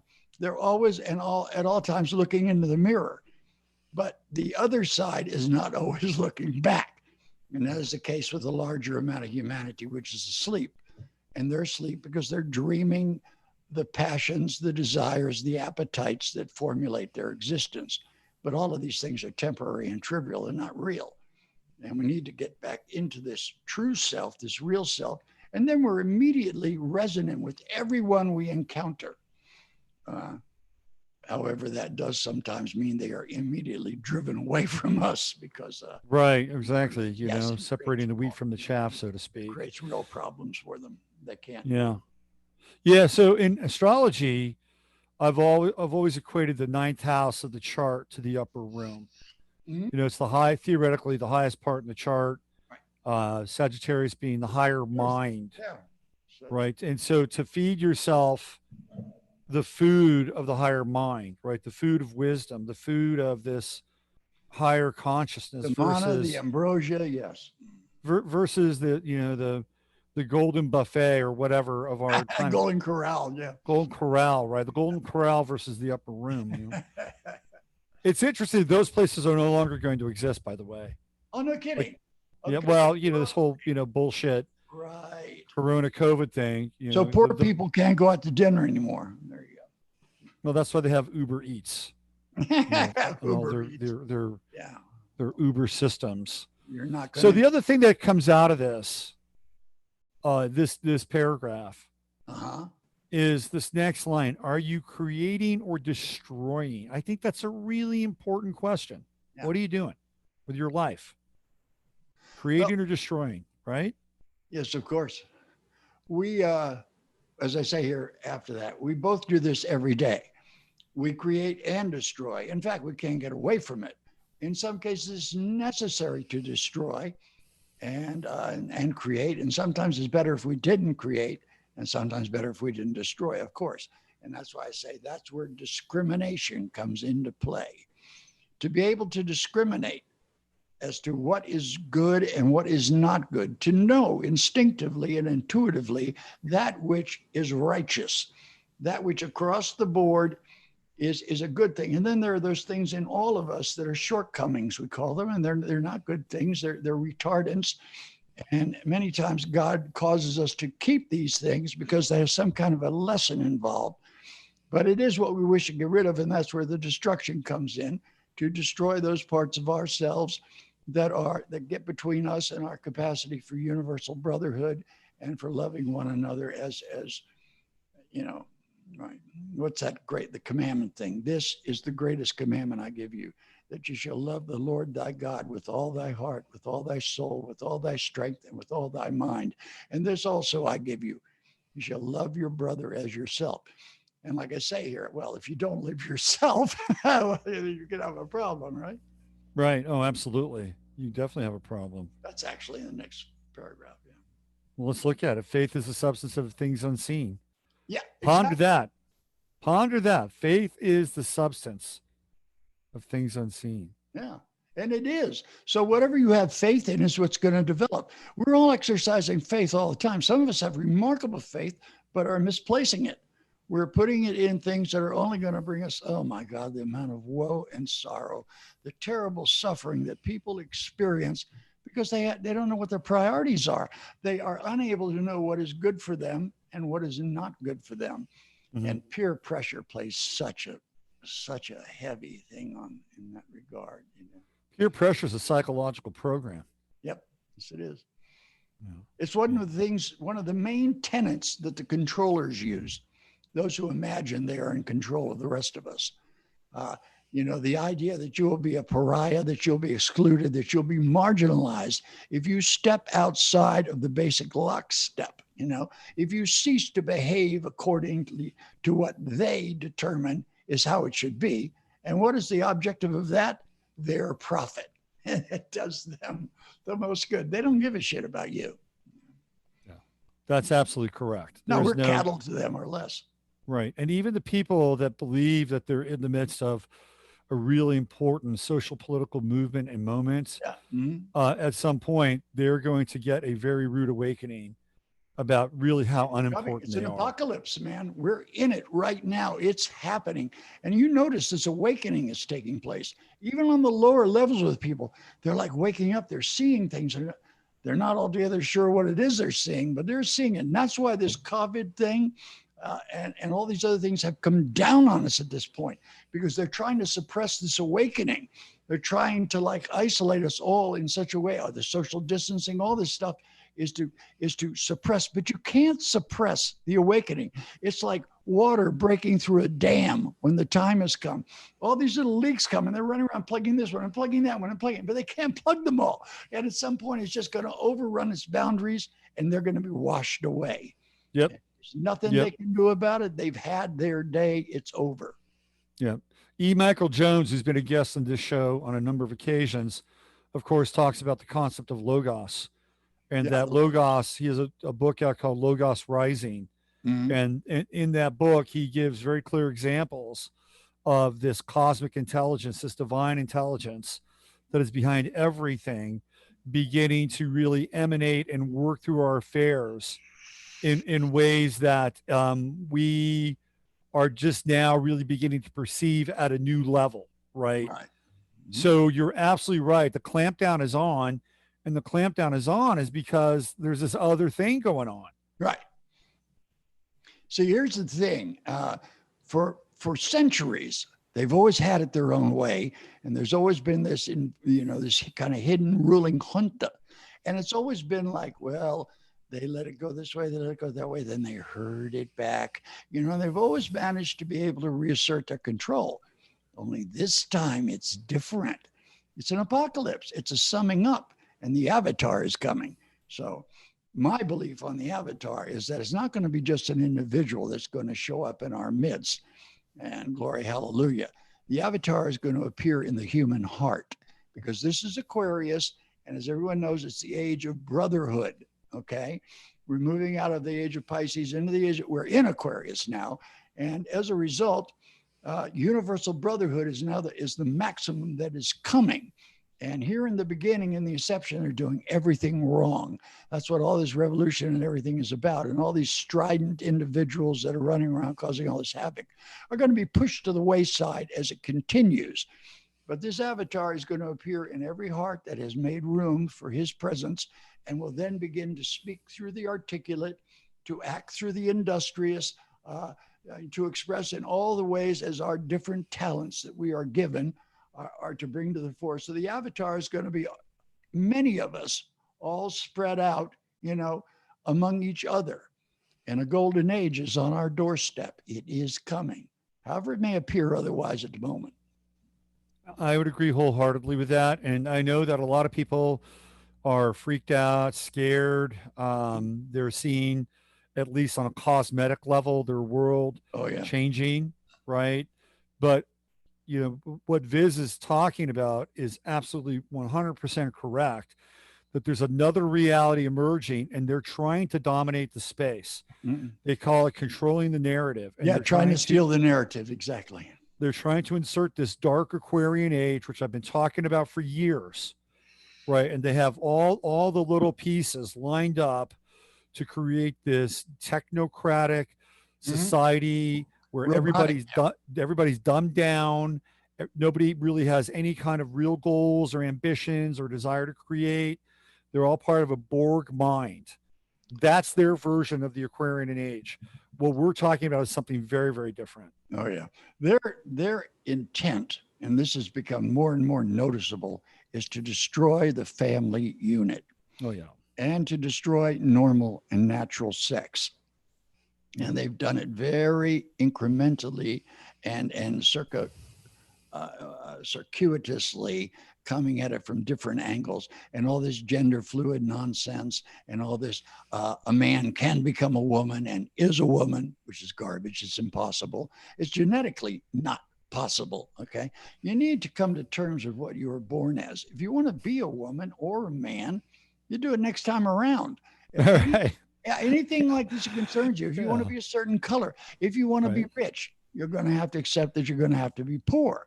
If you want to be this or that or the other, you're going to have to accept that you won't be. If you want to be a celebrity, you can do that, but you have to recognize what the limitations that are going to be and what kind of a celebrity. And do you have any talent?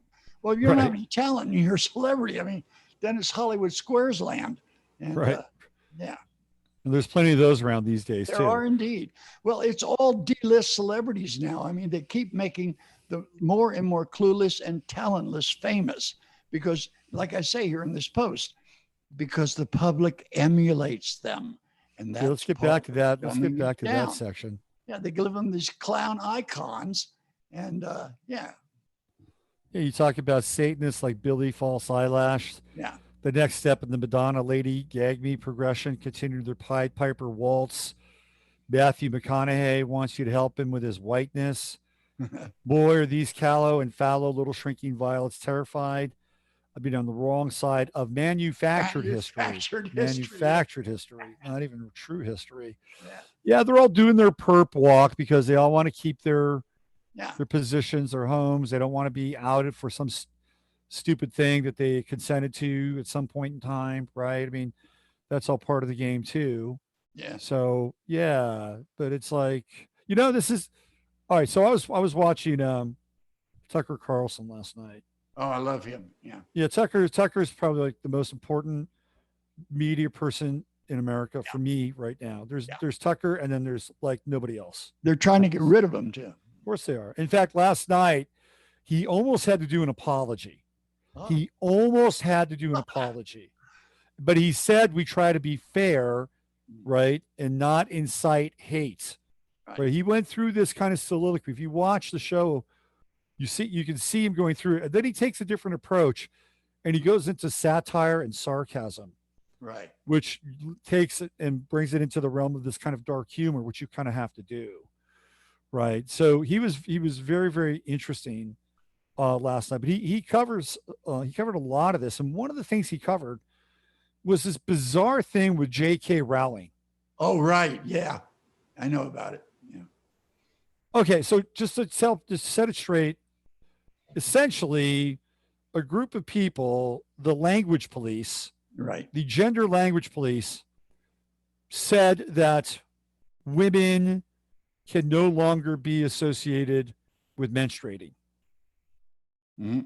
Because menstruate, yeah, because it is unfair to other non-menstruators. So now they had to use the word menstruator, and J.K. Rowling, who's about as lefty and liberal and progressive as you get, she basically makes fun of it on Twitter. They come after her, right? They come after her, and the little shits that were in her movies came after her, supporting the trans community and this and that. And she basically said, look, in my experience, when I was young and people called you a menstruator, that was an insult. Mm. And now they want to make the word menstruator part of the vernacular because it's unfair to non-menstruators. And Viz, I sat there watching this thing. I go, the fucking world is mad. These people have gone insane. They're nuts. Well, I have said, and I've said it just about in every post over the last few months, I have an equation, okay? And that equation is that there's materialism, and materialism intensifies. And as it intensifies, it produces more and more insanity. Insanity is one of the byproducts, the progeny of materialism. And the more intense it gets, the more wacko the insanity gets. And out of that, then, the religion of materialism is Satanism. If you study Satanism and you study materialism, they're indistinguishable. You can't tell the difference. And there you go. Yeah. And we have really taken a big drag off of the material bomb, right? I mean, Oh yeah. yeah, it's been significant. In fact, sort of the nightmarish version of that drag was watching these people loot all these stores, and Oh it's yeah. like, there you go, here's your That's material classic. nightmare. Yeah, coming Very right back classy. at you. Yeah. Yeah, right back at you. One of the things you get into in your blog is that you spent time in prison, right? Yep. You've spent time in a very hard place Sure did. with hard people, Oh yeah. and you really boiled down to getting through survival, no bullshit Mm-hmm. kinds of experiences. And you got through it, right? And we Yes, I had Ben did. Balderson on, I think it was about a week ago, who'd done some time, Mm-hmm. and 2 weeks ago, and asked him what that was like and how did he get through that and how did he survive that. And so I want to tap your brain here, your Sure. knowledge base about what it's like to live in an intense environment where you're locked in with some very, hardened, intense people. What's a good strategy to take when you're in an environment like that? How do you get through? I'll give you a little bit of background first. I was, I spent a lot of time in the DC jail, which is 90% black. I was in gladiators schools. You know what those are? There's certain, No. there's certain institutions. They're called gladiator schools, and you basically have to live as a gladiator. And it's really insane. And then I was locked up for 22 months in the John Howard Pavilion for the criminally insane. And that is now Homeland Security, which I think is kind of funny. And I was in there, and I got to tell you something. Being a tough guy, well, that ain't going to get you there, because they can gang jump you at any different time. First of all, I was protected by God. It's amazing. I know people that terrible things happened to in there, and none of them did to me. And I was blessed. And some of the hardest guys in the joint were my friends, and they looked out for me. They called me Gypsy, and I played cards with them, and I hung out with them. And it was funny. The first day I was in there, the only extra seat in the lunchroom was at the table with the three heavy hitters: Waverly Holden, Feats Robinson, and Alan Smith. And Alan Smith was a bank robber. Waverly Holden stuck up liquor stores. He was in there because he was coming back from the grocery store. He had bags of groceries in each arm. There were two guys in a stairwell waiting to kill him. He walked in, dropped his groceries, grabbed his gun, and blew them both away. And then he burned down the apartment building to get rid of the evidence, which is why he was in there with me. Feats Robinson liked to strangle nurses. He was 6'6" and weighed nearly 300 pounds. He ran faster than anybody I've ever seen in my life. Used to see him on the basketball field there and the football field. This man could have been one of the greatest pro athletes of all time, but he liked to strangle nurses. At a certain point, they were letting these guys go out in the community. A new protocol had come in, and I went to Dr. Kunyev, who was my doctor, this Hungarian guy, and I said, Dr. Kunyev, she let me part of this program because all you have to do is say that I'm okay to it. No, Mr. Visible, you're a very, very sick man. They can't release you. And they let these other guys go, and one of them was Feats Robinson.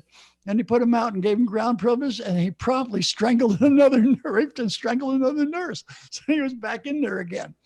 And it was bizarre. But I was an unknown quotient. They just did not know what to make of me.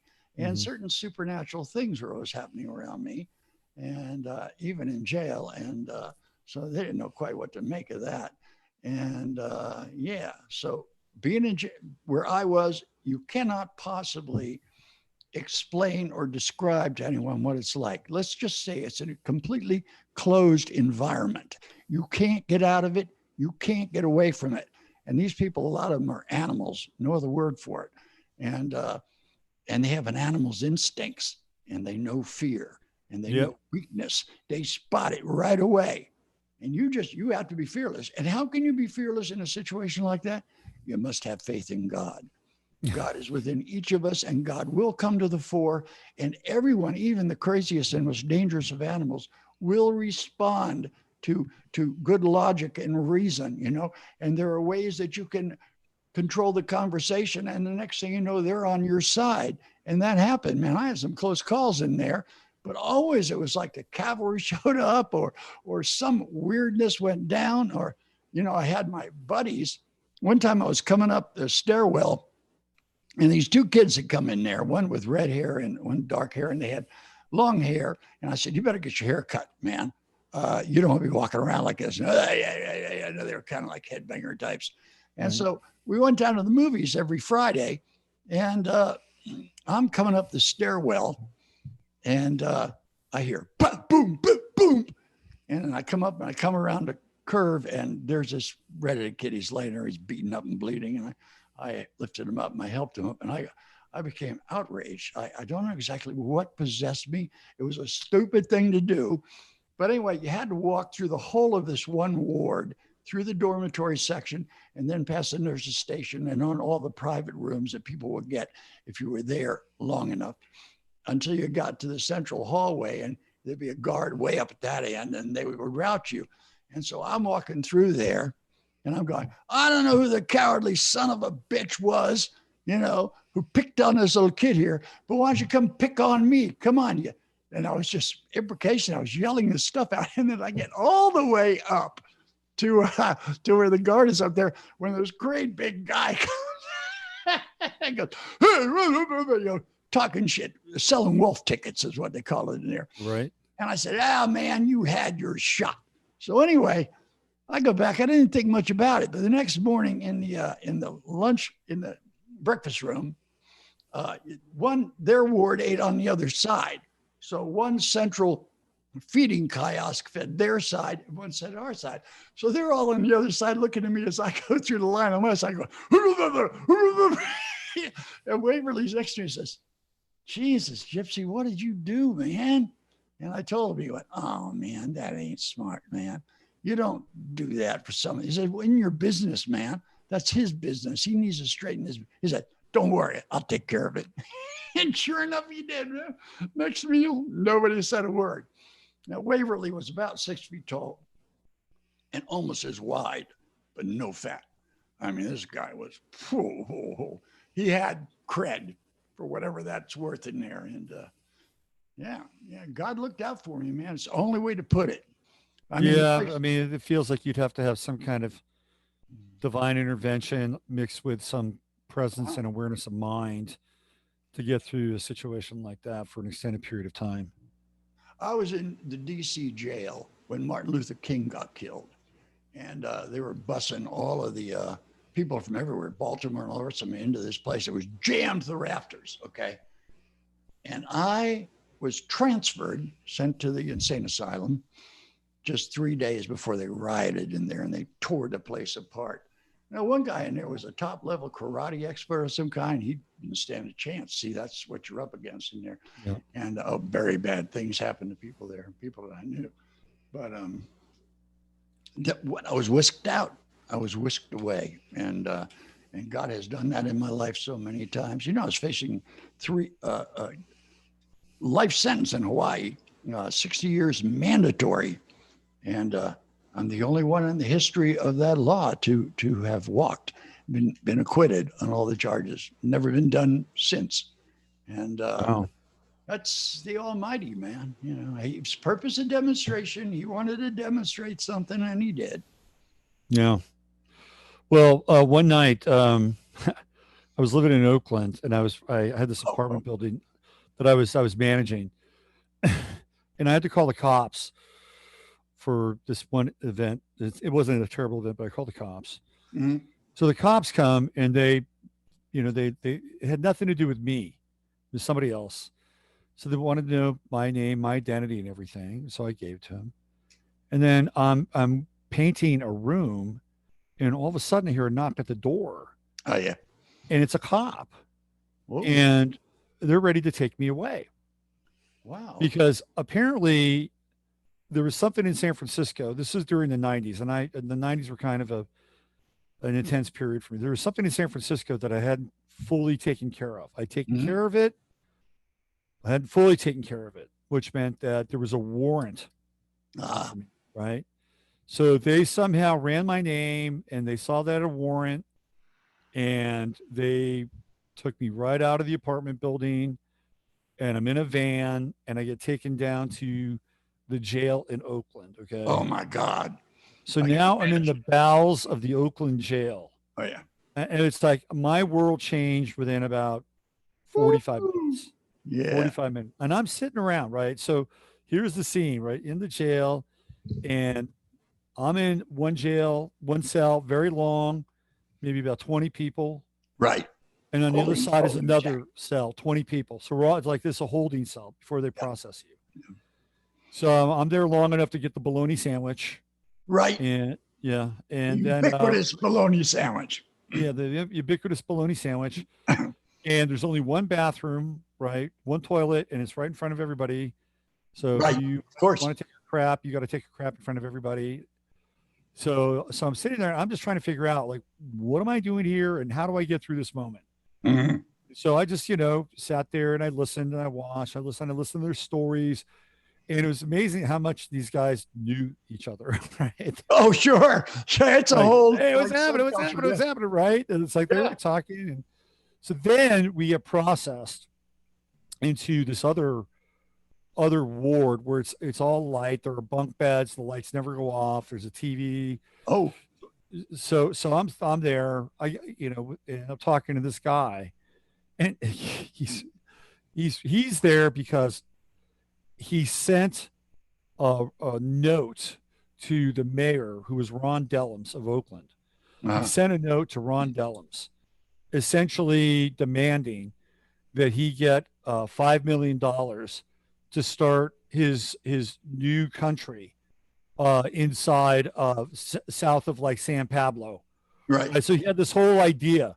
The guy was just ahead of his time. I mean, if he'd wait around until now, it'd be the perfect time. So he said, I don't know what happened. I just demanded that the mayor give me $5 million so I can start my own country. Right. And he was a brother.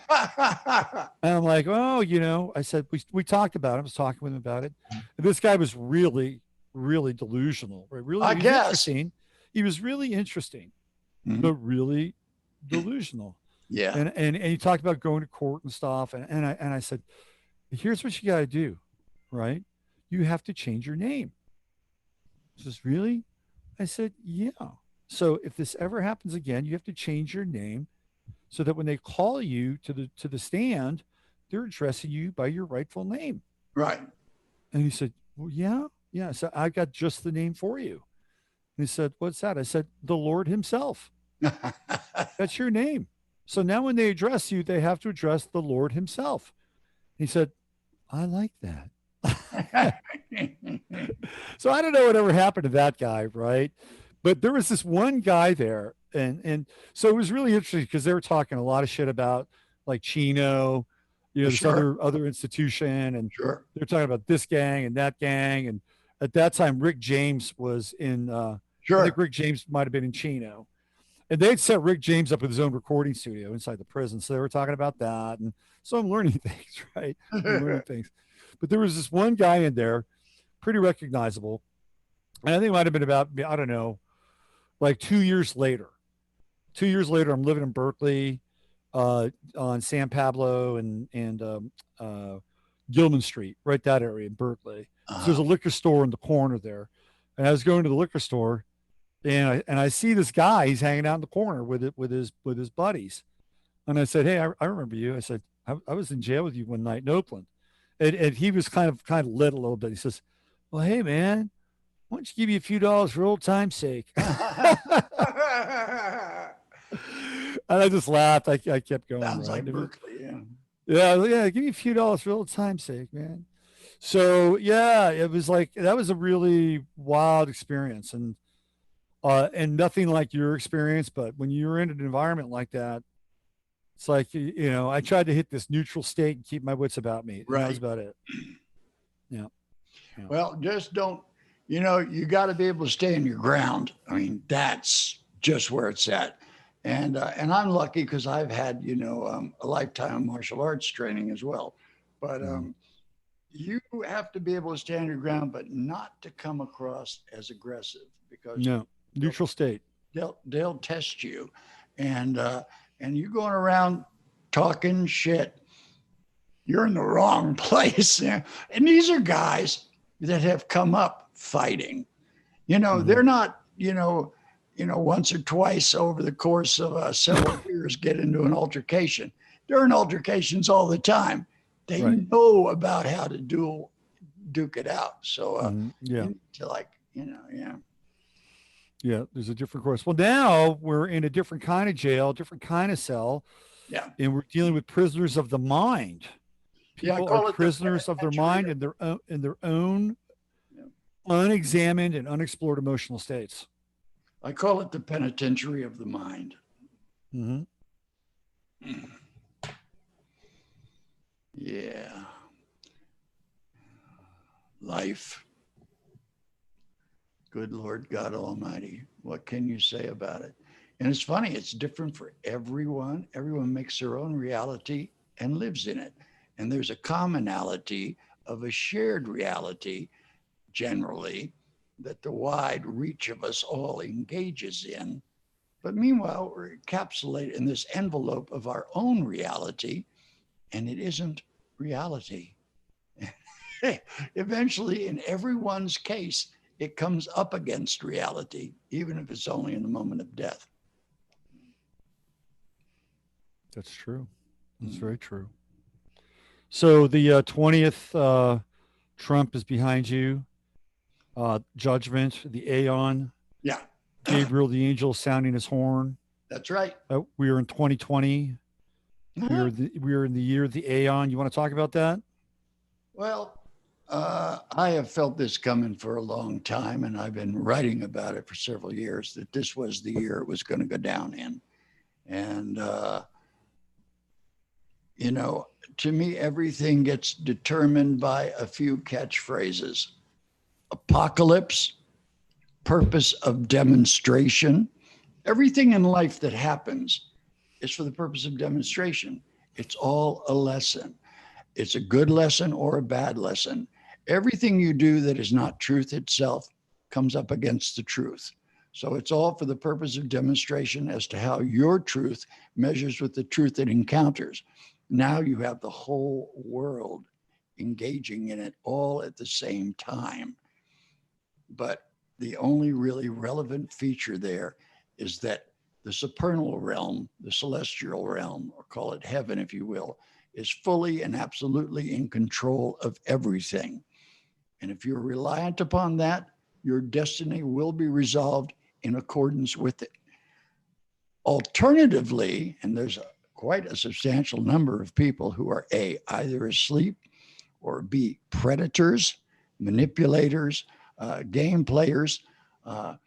They are all in a different section here. It's like if you were to look at a series of highways, like an Escher painting, MC Escher painting, where you say the Chicago Loop, and you've got all these roads going this way and that way, and everyone leads to a different portal. And into that portal is the resolution of where the highway you were on leads to. You don't want to be on those highways. You want to be on this, what they call the straight and narrow road, or however, each culture defines it differently within the particular religious construct that they celebrate in. And you want to be on the path. I think that's where you want you're to headed. Under the sheltering wings. You want to be, see, that which exists in every one of us is aware of every one of us. It is experiencing existence at the same time we are, but in an entirely different way, to the point that we are resonant and in tune with that which is within us. Everything out here is going to work out harmonically because it itself is the essence itself of harmony. However, you are departed from that, it's like the rubber band. It will repent of the pull. You pull a rubber band out to here and let it go. Yeah, okay. But given that it's a strong enough rubber band, you pull it out to here, and those are the things that are going to happen. However departed you are from reality, there is a tension that exists there. And at a certain point, you're going to be snapped because it's going to be stronger than your ability to keep pulling and resisting. It's going to snap you right back into the central groove, like it or not. And that's what I try to be mindful of all the time. I'm taking direction. I don't know. I know nothing. And if I don't know, God can know. If I do know, God doesn't know, you see. If I think I know, God steps back. Right. He doesn't press in. Okay, let's see what you do. Go ahead. Yeah. Give it a run. But if I don't know, then God can know and he can inform me. And indeed, he does. He lets me know. He informs me all the time because I'm like, Lord, I don't know what. Well, here's what you do, visible. Oh, yeah, obviously. But if I know, he'll say, well, maybe you're right. Let's go see. Yep. Yeah. Yep. So after the judgment card, we have 21, The world, which is the world, and we're approaching 2021. We're already 6 months through 2020. Although I don't know where the months went. Really? Very, very bizarre relation with time and non-time. And 2021 is a big deal for the so-called architects of this world, because they want to flip this thing for that card, right? They want to create as much kind of aeonic energy as possible in their world, in their reality, so they can bring in that the 21st card, also known as Agenda 21, by the way. Yeah. Which is the same number as the world, right? There's a specific reason why they chose 21. Right. Right. So they're on a fast track now, which means that there's another fast track happening too, right? Right. Well, this has all been prelude for now, for the moment. Summer has not started yet. It will start next week. And then there's another segment of time. Spring is over. Spring has certain things that you see in nature as expressed, but summer is another thing entirely. And then comes fall. Fall is the harvesting, the reaping. And at the same time, you've got the election. And that's the critical zone we're looking at here. Once it gets into September, from there, and I don't know what'll happen this summer. It's going to be something else, because given the people that are behind the outrages that are perpetrating everything, and they got such a huge investment, and their very lives are at stake. Okay, their very positions are at stake. They'll do anything to maintain it, and they can't. It is going to be taken from them.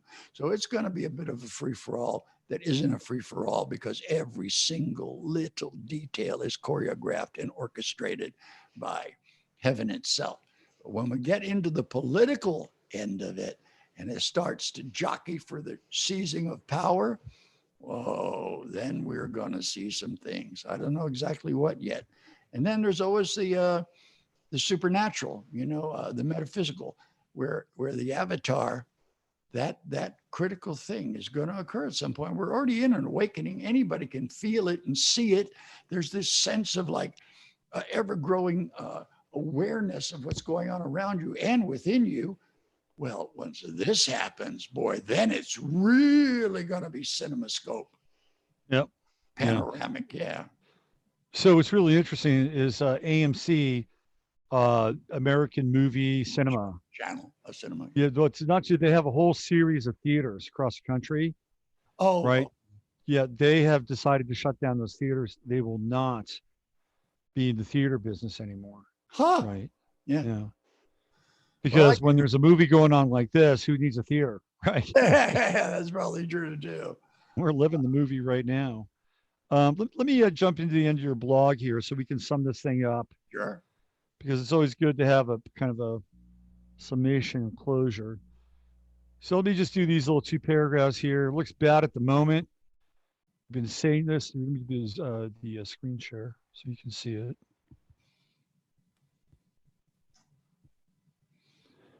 It looks bad at the moment. We've been saying for some time that this was coming and that this year would be the year of years. But with all the specters and amorphous threats along the visibly evident, what else is there?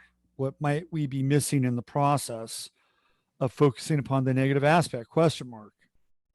Should there not be a positive aspect equal to the negative? Isn't this some kind of law of physics? Laird in the first hour actually talked about this. So yeah, my guest Laird Scranton first hour actually got into this concept. So this ties it kind of the show together a little bit. Be of good cheer, my friends. This really is all for the purpose of demonstration. And right now, the clowns and fools and predators are outing themselves in grand fashion. Meanwhile, the awakening continues apace as the eyes of humanity are being opened consonantly in respect of the common perception. Does that sentence even make sense? Question mark, grin. God is at all times in complete command of all things. If anything is out of control, it is not God. End of transmission. Yeah. So have hearts. Know that you're part of a grand awakening. Yeah. And it's taking place side by side, a parallel reality, which is really an endarkening, right? And there's no pun intended there, by the way. So please don't read into that. Right? There's no pun intended. It's about energy. It's about energy. It's not about a particular group or a particular race or anything. It's about energy. So there's a very interesting time.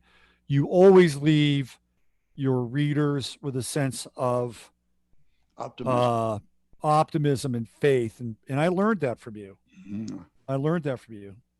And it's like you were always willing to kind of take this thing up another notch. So is there anything that you didn't say in that blog ending that you want to share with people before we sign off today? Well, people. That always comes back to the same thing that's always on my mind when I think about other people. You have to know what's real for you. Where are your values? What is it that you value? Because look, in a state of like absolute emergency, what is it you start to grab? Well, you grab your small child before you even start grabbing your value. There are certain things that have more meaning to us. You have to establish in yourself what has meaning for you, because all kinds of things are about to be destroyed and done away with. But certain things are going to be elevated. They're going to be lifted up. And people can believe what they like. I can't stand religion. I have no use for it. But spirituality, I got a lot of use for. And people need to develop that side of their being to the nth degree, to put as much attention as they can into reaching that area within themselves, because that point that's within them is controlling everything outside of them. So if they can just get central or in alignment with that, resonant with that, it will resonate through them. And then the way that it will act upon everything around them will be in a positive manner. And the result then will, of course, be positive. But otherwise, I mean, if you're going to rely on your own abilities, if you're going to rely on the idea, oh, I can handle it, I don't need directions, if you think, you'll find out. You will definitely find out. And you will be the poorer for it. So, I mean, that's as best as I can come up with. But I'll continue writing about it. So that's a good summation. So, by the way, you look good. Thanks, man. You look good. Physically, you actually look good. You've been taking care of yourself, haven't you? I have indeed. I live in a very, very minimalist way. I eat once a day. I keep my attention and my mind fixed upon very, very basic situation, and everything else is something else. It doesn't apply to me. So meanwhile, of course, I'll get better at it, I suppose. Yeah.